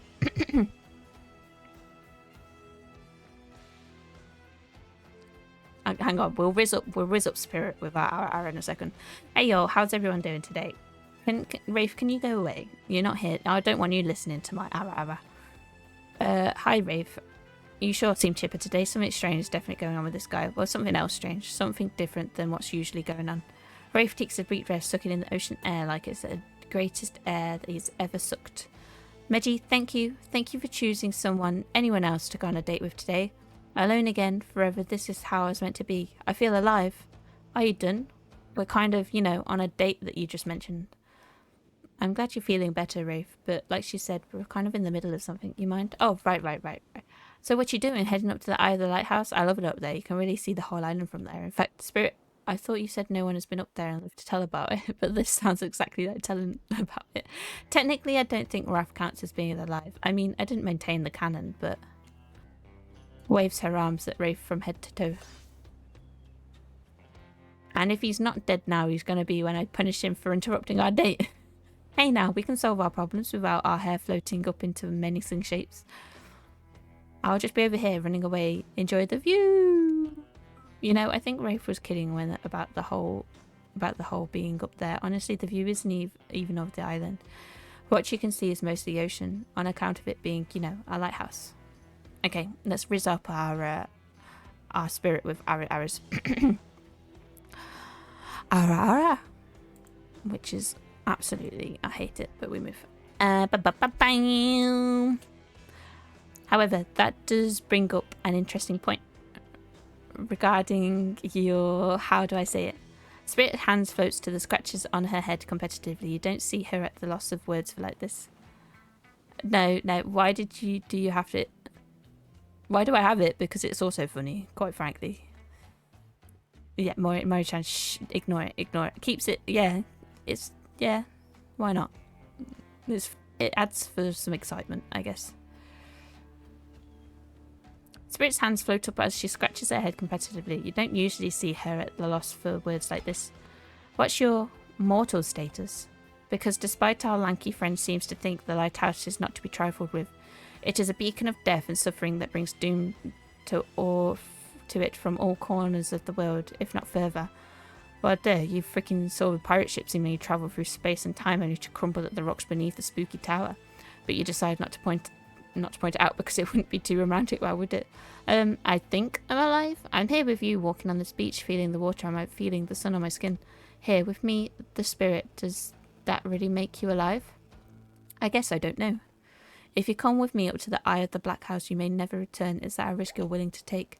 Because we have something. I won't deny it. I feel it. I'd hate for you to simply turn to ash. If we were to commit right here and now, I'd figure this out as friends.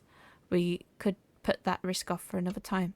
Just be friends? Ouch. Is that her way of letting you down easy? Fam, this ain't happening. No, we're not allowing it. I don't know if I want that. Friendship. I want you. That's why I choose you. I can't decide this for you. I can only warn you that it may not be safe. You might die up there, and there's nothing I can do about it. If we stay down here, we're in the friend zone. If we go up there, we might die. But we're going up there because we've got to follow our bestie. Our fucking love of our life. Spirit mummy. Take deep breath and think about every particle of sea air as it travels into your body and fills your lungs. It may be the last time you have such a thought, but you feel strangely at peace with that information. At least you will have a kiss. Exactly. I don't need another friend. I want something more. I'd risk my life for it. Spirit smiles, a quirky, devilish smile. Right this way. See, she loves us. She loves us. Inside the lighthouse, it's almost pitch black. It was seemingly day when you stepped through the door, but inside the place is like a void. The last thing you see as the final rays of sun leave you in a horrible sight, a petrified body lying on the stairs, reaching not up, but down. It is as if it's been crawling. Watch your step. The things we do for love. When you arrive in the lantern room at the top of the black lighthouse, you breathe a sigh of relief. The light is out, and seemingly defunct. Dust cakes the room, as though it has not been operated in a century. However, somehow, it was just morning a moment ago, but now it's night. What do you mean a moment ago? We were standing here looking over the ocean all day. I've really enjoyed the peaceful time together with you, taking in the view, standing in complete silence for hours. It was my perfect date, really. I don't remember that. I just called it the perfect date, and you can't be bothered to remember it. What kind of game are you playing with me? I want to remember it. It's just that for some reason my mind is completely blank. But hey, I'm not dead. Or you're already dead and have been this whole time. That's true. Maybe we'll never know. It doesn't look like the light is working. Even turned off, the light has a power to it. The massive lens reflects moonlight throughout itself, a subtle sparkle that is a hypnotic effect. Maybe that's where the day went, staring into this light as the sun fell and the moon rose. Thanks for spending the day with me. I had a really good time. That's it. Don't get me wrong. This was really cool and all. I guess I don't know what to expect. I suppose if you thought you were walking to your death and nothing happened, it might feel a bit anticlimactic. Sorry, anyhow, it's time to go. Here, let me just flip on the light for the staircase so it's easy to go down. The stairs still look pretty dark. Maybe it's spirit interrupted by a strange hum, and then it's suddenly frighteningly clear. The switch wasn't for the stairs. It was for the main light and a lantern that is now beginning to power up. The faintest smell of burning begins to reach your nose. Oopsie, looks like maybe that wasn't the switch for the stair lights at all. Oh dear. Entitled Meiji shape out. Shut up. I'm not entitled. No. Now we see who is really alive and who is really dead, I suppose. It was bound to happen sooner or later. You slam your eyes closed and hope that something not looking at the light itself will protect you. Not sure I see the logic in that, but if it is magic, it kind of defies logic. I want to see it, but well, I'm a little scared. Don't look directly at the light. Open your eyes and look only at me. I'll keep you safe. Okay, we gotta... Oh, fuck me.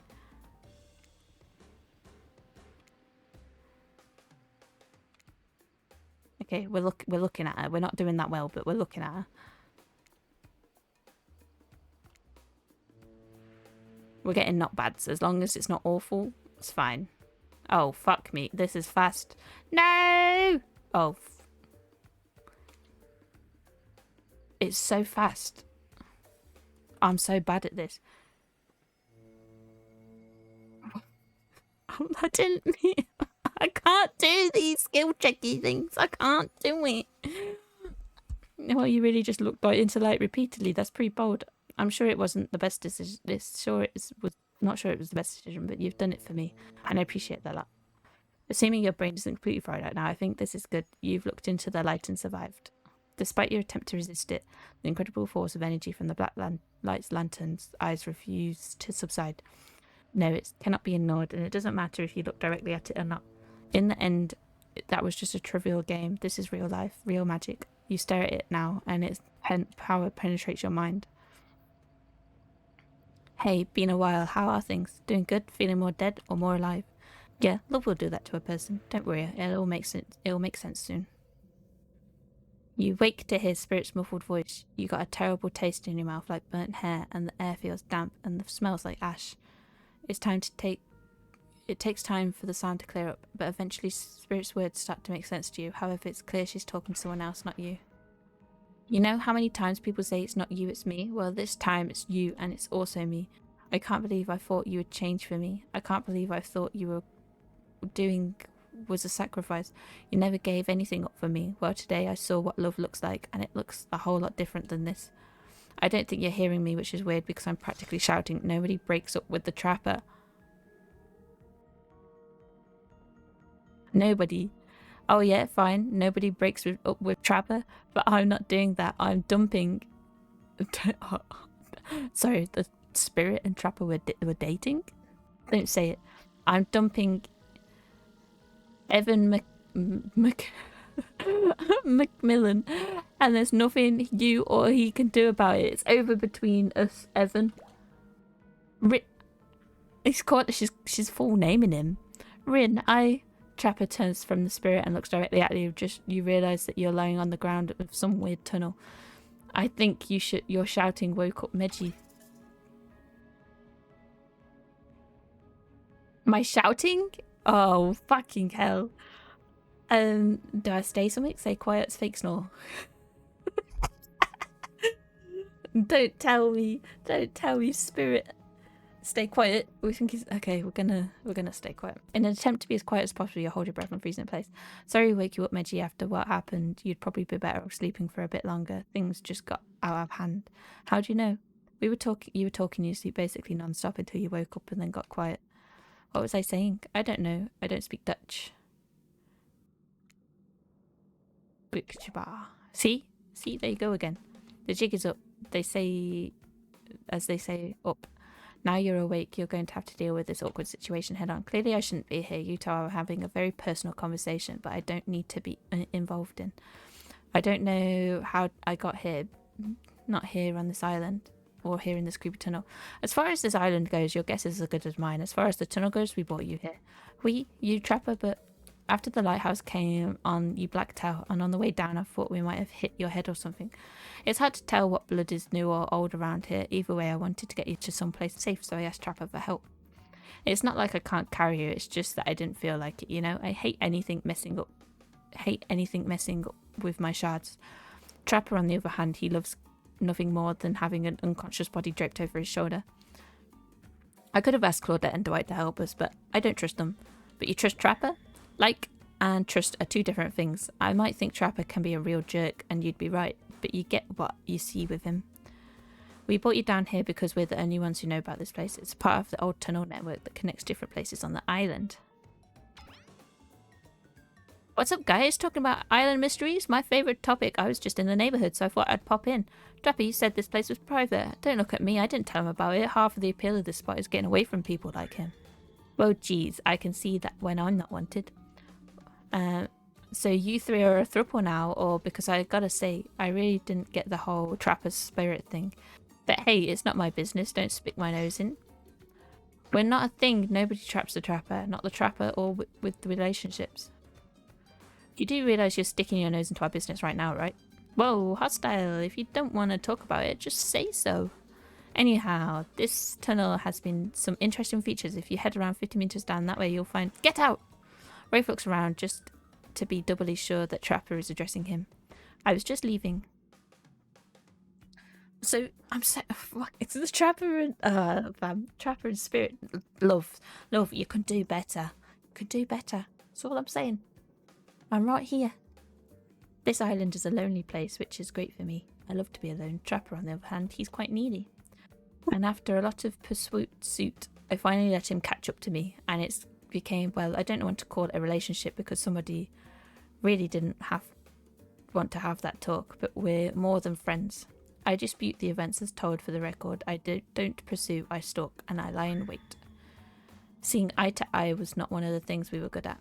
Well, I hate to ask, but I did just look into the refrigerator-sized death lamp, so I guess I'm more of a glutton for punishment than I thought. What were you good at? Well, for starters, excuse me, I'll take that question, thank you very much. If you know anything about me by now, it's just that I'm on a quest for revenge. Exactly. What you might not know is Trapper is a great classical maestro of revenge. Trapper blushes behind his mask. That's one way to compliment a killer. Look at him. He's so happy. Revenge against friends who had turned their backs and betrayed him. Revenge against his father for making him into a monster. Revenge against a barista who even wrote Erwin on his cappuccino, knowing his name was actually Evan. For someone who thinks about revenge as much as I do, the Trapper is an inspiration. And they say to never date your heroes. Except good advice, but I don't think that's the saying. And then you came along, Midgie. You showed me that it was okay to be lost, to feel pathetic, to push on when you have nothing real to offer anyone. I'm not sure where you got all that from, but okay. You held a mirror up to my own doubts and fears and showed me that there aren't everything about me, and that I can embrace those things and don't have to be defined by them. You showed me that life after death can be more than just an obsession with revenge and mind-blowing sex on the ground in a dark cave or dusty tunnel. My God. You heard it here first, guys. It's in the law. It's in the law that Trapper gives mind-blowing sex. It's in the law.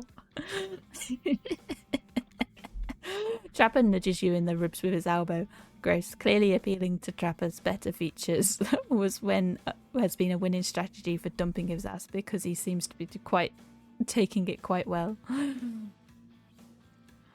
This whole last dating show parody thing, at first I obviously thought it was a lame idea. What kind of moron thought it would be there was an audience for this? But then we spent some time together and I realised there was actually something real here. And I don't want to give up on that. I don't want to give up on us. Listen, Meggie, While you were knocked out unconscious by some mirror head trauma like a total weakling, Spirit confided in me that she has real feelings for you, and I took it extremely well, naturally, because I trust her and value her opinions. That doesn't mean I trust you. If you don't want to get to her, if you want to get to her, you have to go through me first by passing Trapper's test.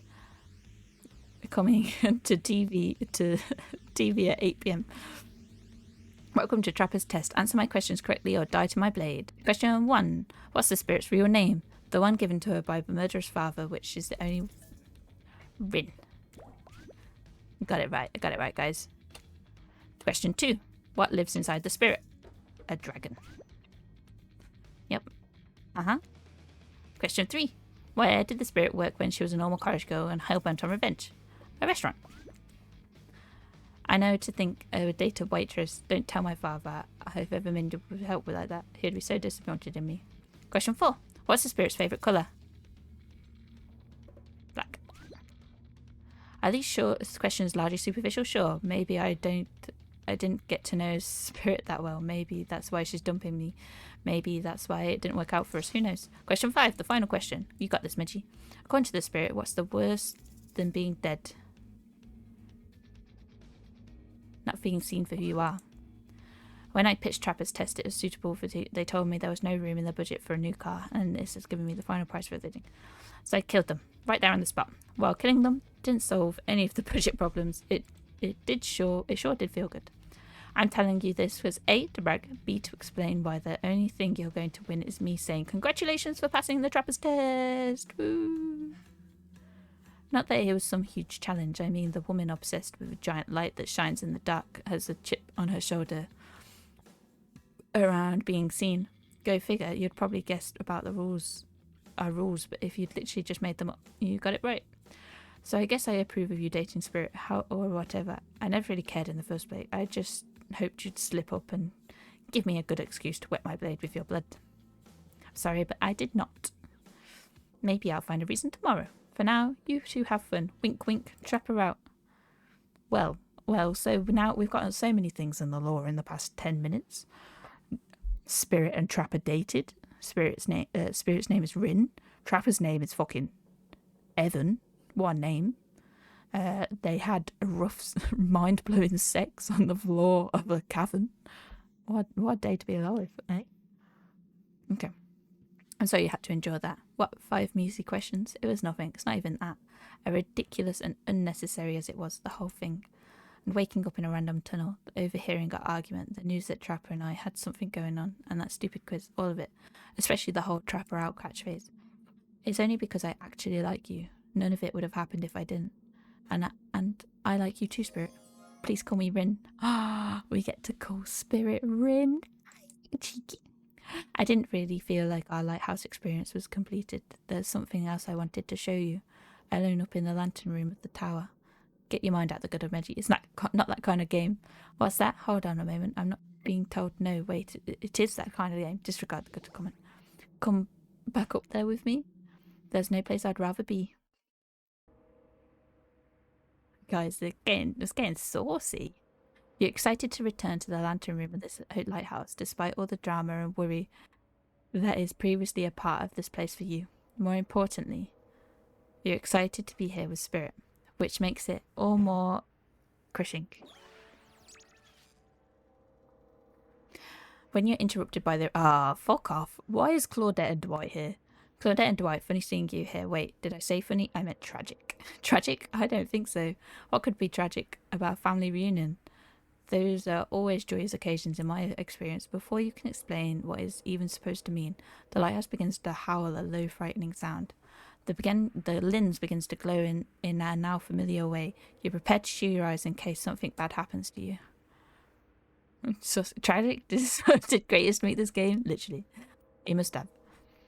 Now, isn't this the time for any reality show adjacent shenanigans? Dwight, Claudette, shield your eyes. We don't know what the lighthouse will... Now, please don't interrupt. You'd think after all this time you'd know we'd got our best interests in mind. Wait, what? Of course. No, of course I don't think that. I got wax in your ears, friend. I asked you not to interrupt. Too late. The black light flares in the darkness and you see something horrible, strange in the place of Claudette and Dwight. Are 2 ghoulish figures, but before you can focus on them, the light passes and the two survivors are returned to their normal states. It's breezy up here.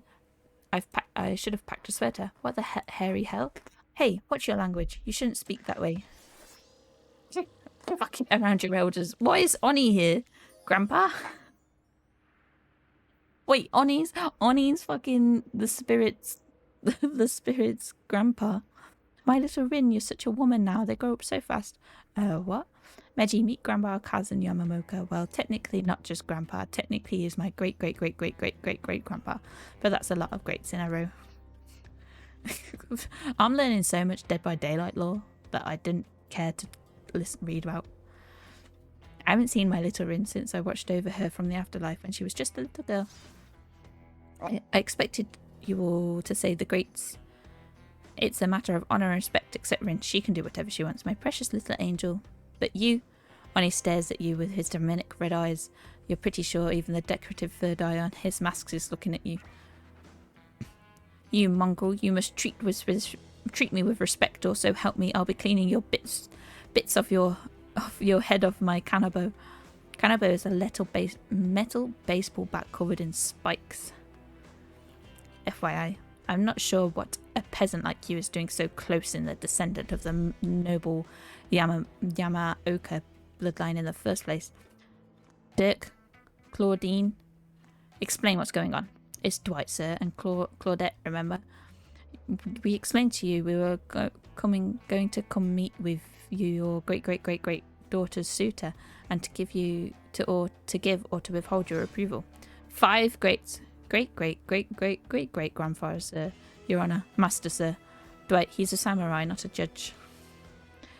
Grandpa, they must have summoned you here because they think you have a great judgment, and because if they summoned my father, I'd be too distracted by torturing him for all eternity to continue with the rest of the whatever this is. Show? Game? Experience? Ah, yes, that makes sense. Only a man of my power and magnitude can help. Self-important much. Nice to meet you, Kazan. Only my friends and family call me Kazan. Those who tremble in fear at my presence call me Oni. You're seeing a serious resemblance to Trapper in not only the sheer size of the man that Oni is, but for also his attitude. Apparently Spirit has a type. Oh dear. Are you sure you can or want to measure up for that? It dawns on you that, wait a second, maybe you do resemble Oni. Every time you've tried to look at your own reflection, however, you've become dizzy and confused. Law inaccurate. He didn't say he liked being called Oni. He just said that people who fear him call him Oni.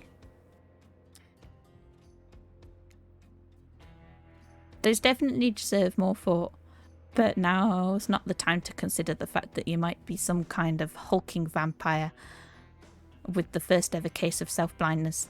There's an impressive samurai mad-dogging you from 2 steps away. Well, you don't scare me at all. I'll stick with Kazan. Peasant! I realise now the true purpose of my visit is to extinguish your light.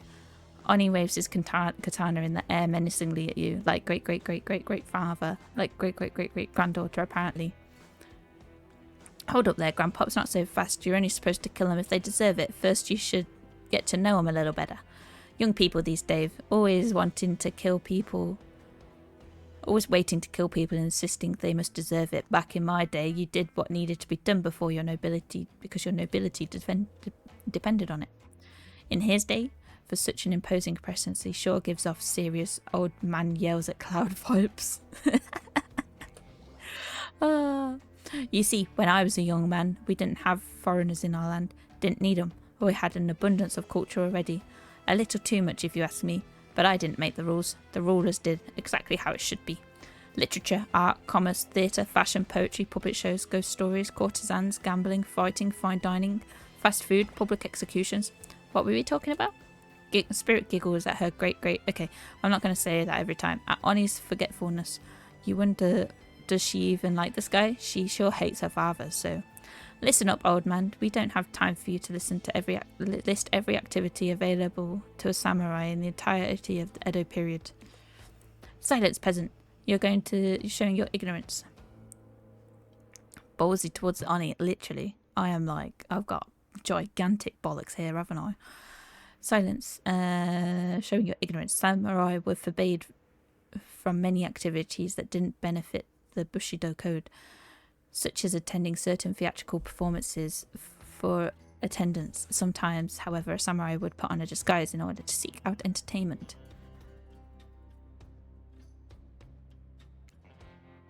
Now, I'm not saying I did, because I had honor, and a body built like an entire castle is quite hard to hide. But clearly you have neither my honor nor my physique, and you don't even know about the ins and outs of shifting the rules of traditional Japanese samurai etiquette, you fool. Rin, what would you want to with such an uneducated admirer as this? You find it hard to believe that any contemporary person, sorry, dyslexia just took over for a second, contemporary person knows all that much about who was and wasn't allowed to do what leisurely activities over 100 years ago. However, you're not really sure how to handle this massive demonic old man. Oh wait, I get it, sweet Rin, my beautiful descendant. You invited me here to do what you're too kind to do. Bash this jerk's head in. Claude, Doris, fetch my cannabo. Rin, wrap my robe around this mongrel's head and hold him still. We'll splatter his brains on the beach together as a family. Grandpa, no, that's not why I invited you here at all. In fact, I didn't invite you. Claudette and Dwight did. Haha, sure. Wink, wink, wink. This whole saying wink out loud thing is getting out of hand. Him and Trapper really do have a lot in common, don't they? I swear Meiji has a good soul, the heart of a warrior. We fought for our love, and if they're in their own way, faced down death more than once and put up with their fair share of nonsense. Nonsense which seems to be endless. Can I don't know, wrap this up already? Fucking hell, I'm ballsy, and not. Of course, who am I to expect anyone to wait around for my approval? I've only been here hanging around as a ghost and watching my bloodline be polluted by cowards and quitters for 5 generations. Just come give your ancestor-in-law a hug. Sword drawn beckons you closer.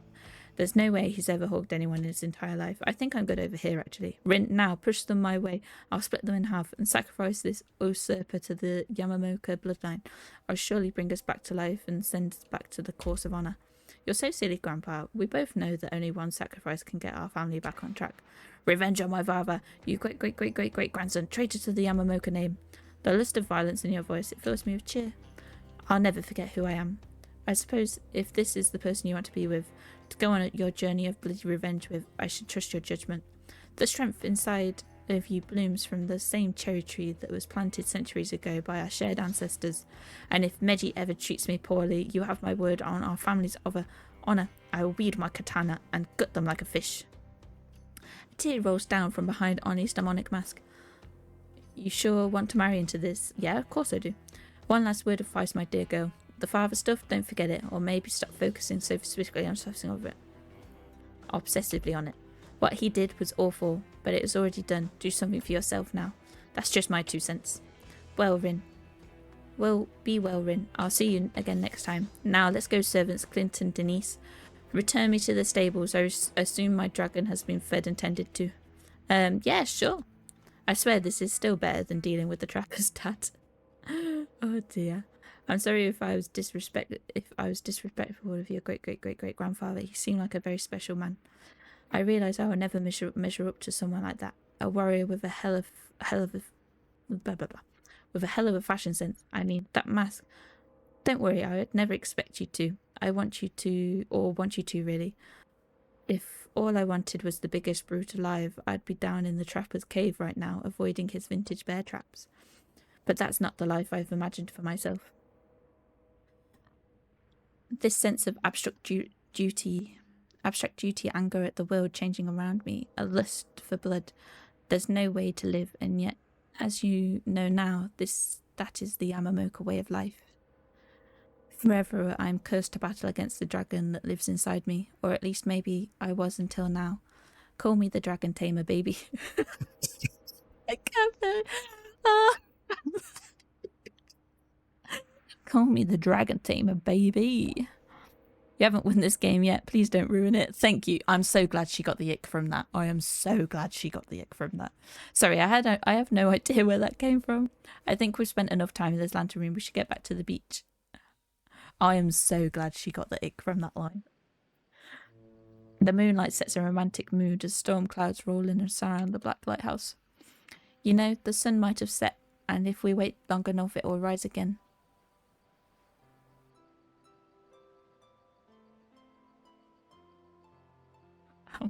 Oh god, guys.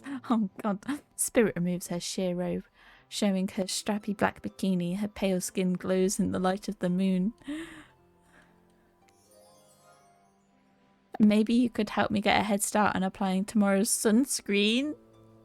Cheeky? The woman was too stunned to speak. Again, I mean, yeah, of course, last time, well, I definitely felt more connected to you afterwards. To be totally real with you, I just kind of asked you as a goof, but I really enjoyed it. I swear though, if you tell anyone about this, I will not be labelled as a foot freak.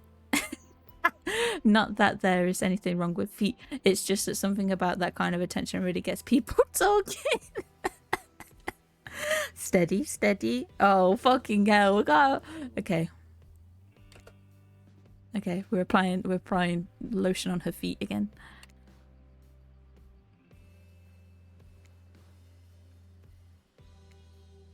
She went almost, then she's just gone yes. Okay. Oh, I didn't do that almost. I didn't do that one very well. I didn't do that one very well either. At least I'm not missing. I say as I jinx myself. Feet.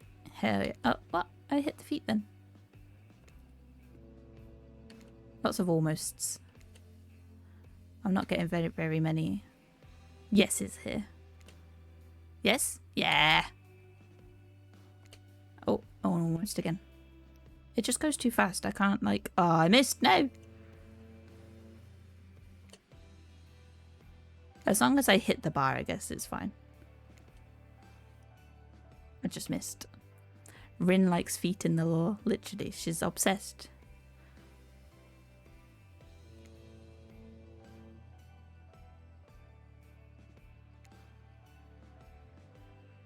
This is so why am I putting so much lotion on her feet?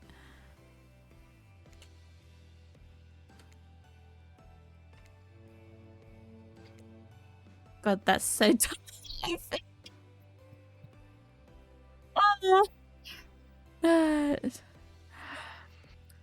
God, that's so goddamn hot. I love the feeling your hand sliding up and down my feet and between my toes. My skin has never felt more moist. Oh my. Get up here right now. What? Before you find a towel to wipe off your lotion hand, Spirit grabs you and pulls you in close. Her lips lock onto yours and they're surprisingly soft and warm. The sensation is incredible. Clouds cover the moon and you'll find yourself on the beach with Spirit in complete darkness. You can feel the narrow straps of her bathing suit come undone and come to life, snaking through the air and wrapping around your body, lifting you up off your feet. Come here, you. So this is what it feels like to fly. A Spirit pulls you close. You feel bits of glass press into your skin. The pain and pleasure mix and wash over you like the ocean. Salty air stinging your skin as you writhe against your undead lover. Sheesh. The lighthouse howls. In the darkness, you're pretty sure that the Spirit lets the dragon inside of her take over. As if it kills you, you're sure it all will have to all been worth it. The clouds part just as you manage to pull yourself exhausted away from the Spirit. A chunk of broken glass is lodged into your shoulder. When you pluck it from your skin, it drips blood. Sorry, I think that I got this stuck in me I was having the best night of my life. Spirit drags her fingertips over the sharp edge of the glass. Keep it. Consider it a memento. I've got plenty more where that came from. Oh, well then, guys. How do you feel? Look, we've just had the best night of our lives with the saucy Spirit, who is now lore has confirmed that she loves feet. You arrive at the beach and find Claudette and Dwight waiting for you. Now is the time, Meji, to face your destiny. Actually, about that, Meji, can we talk privately? Maybe not here. Maybe someplace could be better where we could talk. You know how we feel about scheduled Spirit. Very strongly. You know how I feel about you telling me what to do. Don't do it. Like I said, I'd rather have this talk to Meji privately. It's not right to do it here, right in front of everyone. You know, from my experience in upper management at my father's mine, I learnt that if you're going to fire someone, it's best to do it publicly so they don't freak out. Please, enough with the fire talk. Wait, you think? No, she couldn't. They seemed so in love. Well, I mean, not really. Spirit is still spirit. If I managed to, if I tried to imagine Spirit in love, I suppose she hasn't attempted to murder Meji yet. So, okay, fine. Your guess is as good as mine. That girl is really hard to read. A word for advice though: if you're going to end it quickly. In my experience, the more pathetic the creature, the more annoying the final howls are. Oh my god. I don't need any advice. Everyone out except for Meji. Did someone say final house? That's kind of my whole jam. Can I stay, right? Especially you. Out! Lame. Go away. Alone with Spirit, you feel something awful hanging in the air. More awful even than the lingering smell of the Cleaver body spray. Ugh, that gag. I'm gagging. We're all gagging for Cleaver body spray. I fucking hate him, but he's... Spirit, Rin, I don't know what your plan is to saying, but before you say anything, just let you know I really, really enjoyed my time with you. Getting to know you over the past few days helped me to get my know myself, and for that, I just wanted to say thank you. That's sweet. You're welcome. But you know what? It's that kind of thing that shows me you've got a good heart inside of you, too good for me to carve out and toss into the ocean, but also too good for me to love. I need someone who shares my interests, someone I can connect with, someone jaded and dispassionate who only driven forward by the desire for revenge. I need someone who isn't so warm that I feel cold in comparison. I need someone who isn't you. Can we just be friends? Before you finish that, just know if we're not friends, we'll become enemies and I will destroy you. Friends it is. I'm glad to have you here with me when I need you, but also not too close to me when I don't. Yeah, I'll see you around. Wait, what's that's it? That's how this ends? You're just leaving me here? Not sure I'd use the word ends for that matter. I wouldn't say that I'm leaving, but us definitely we're definitely through. The fact that you can't see that, well, it just proves to me that you'll never belong together anyhow. Good night, Meji. What the hell? I've just spent this time on this island doing everything I can to get to know you, and only to be told that I should leave the chocolate factory through the side door. I don't know what that means. Anyway, I said good night, Meji. See you around. What the hell just happened? Hey, why did she keep saying she'll see me around? Oh gosh, I have no idea.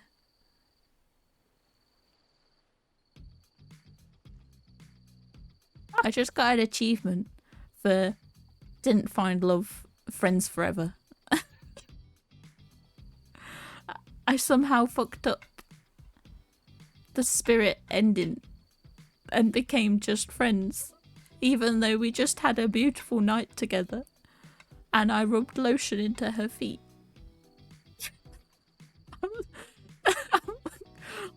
What? Literally, she fucked me and left. What was that?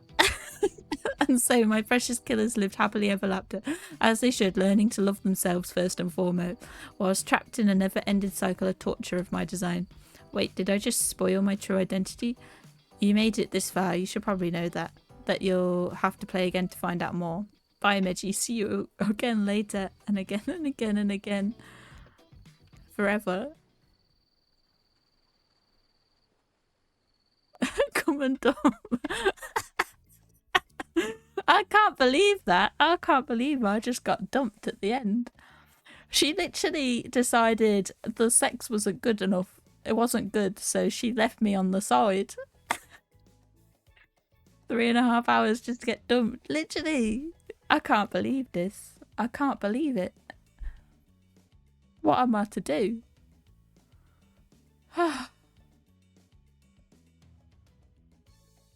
This is shocking. I'm shocked. Performance issues. Oop. Literally. That's literally what just happened. She decided the sex wasn't good. Did you not make her come? I must have not. She didn't. I don't know. Maybe I didn't bring her feet into it enough. Do you get me? I can't believe this. I've been pumped and dumped. I literally got pumped and dumped. This is... I'm heartbroken here. Heartbroken. I can't believe this. I thought I was being such a good girlfriend to Spirit. I can't believe this. Well, we'll have to play it again, won't we? I won't play it again on stream, but for anyone who wants to see more playthroughs of the other stories, maybe we can try and get the good ending with Spirit. I'll play it in Discord. We can do some Discord events with it. If anyone would like to join the Discord to be a part of these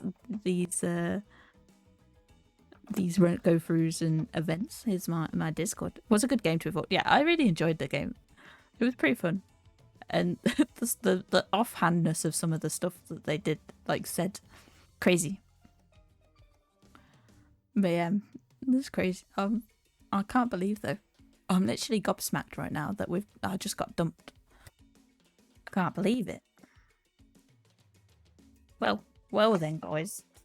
I guess that's it from us for today. I think that's a good way to end is with our 10-0 Riz out 0 out of 10. Shut up though. Got no Riz, literally. I've got no Riz. What can I say? This is quite depressing, really. It's quite the depressing end.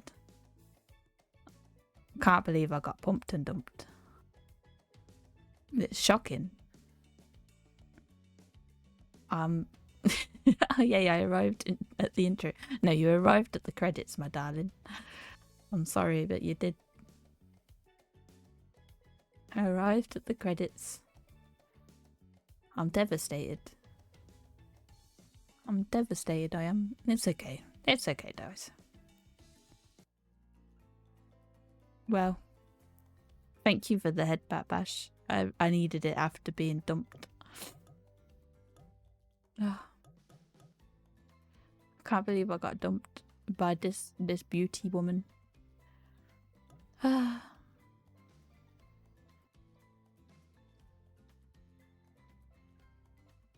I'm shocked.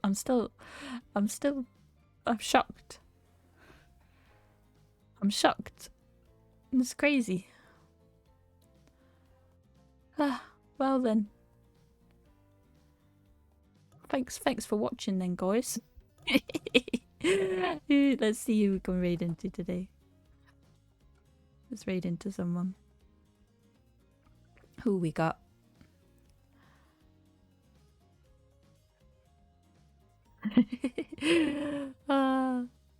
I'm so upset. Quite a few people live. Yeah, I got quite a few people. Maybe I'll raid into Waddles. It's Waddles' first stream of the year. I do love Waddles. Who else we got? Toast, glasses on toast. Yo, Greatest has just gone live though. Do we raid into Greatest? He's just gone live. Yeah, that's it. We're doing it. Let's get the fluffle messages going. The raid messages. So here's the I really need to get this into make these into commands, but we move. I have lunch. Here's the first one. For if you are subbed. And then we'll do one for if you're not subbed. There we go. Fluffle. Avalanche. And then if you're not subbed, here is the non-sub one. Thank you all for joining me today. Thank you for being here and sticking through me failing at Rizzing, apparently. I can't believe I got pumped and dumped. I can't believe it. We'll wait for him. He's on his starting soon screen, so we'll wait a second for him to actually appear. Here's what we'll do. But yeah, I can't believe I need to check the achievements. What achievements did I get? I got a few achievements during the game. Let's have a look whilst we're waiting for the dude to actually appear. Where's my library?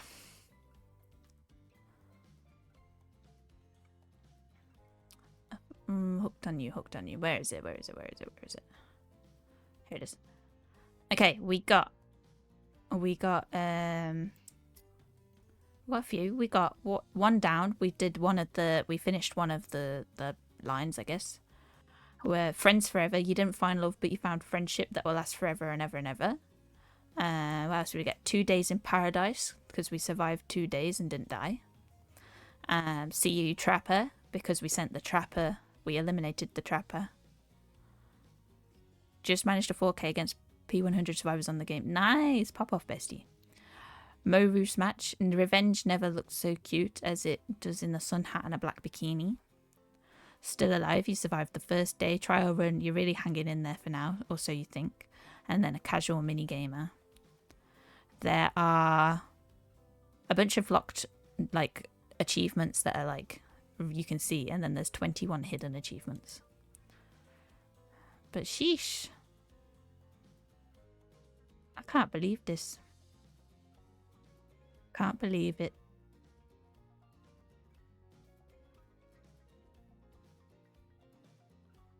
Can't believe we've I was playing Zeno though, so strong killer. One of the strongest ones I've played. That's fair. You play Hag really well, don't you? I swear you play Hag pretty well.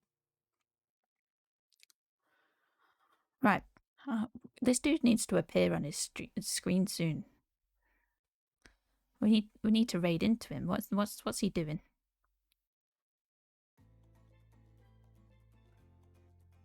Silly man.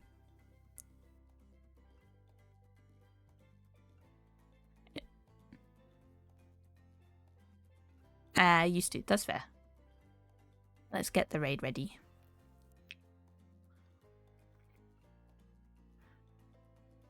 There we go. The raid's ready. Okay. Well then, guys, he's not appeared on his screen yet, but I guess we'll do it anyway. Why not? Why not? Thank you all for being here and for watching me have shit Riz apparently get pumped and dumped. You know, it's the day we live apparently.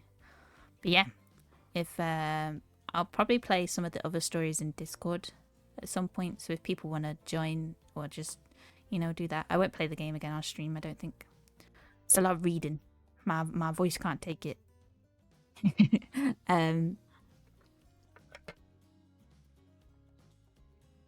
But yeah, thank you all. Thank you all very much, and I'll see you next time.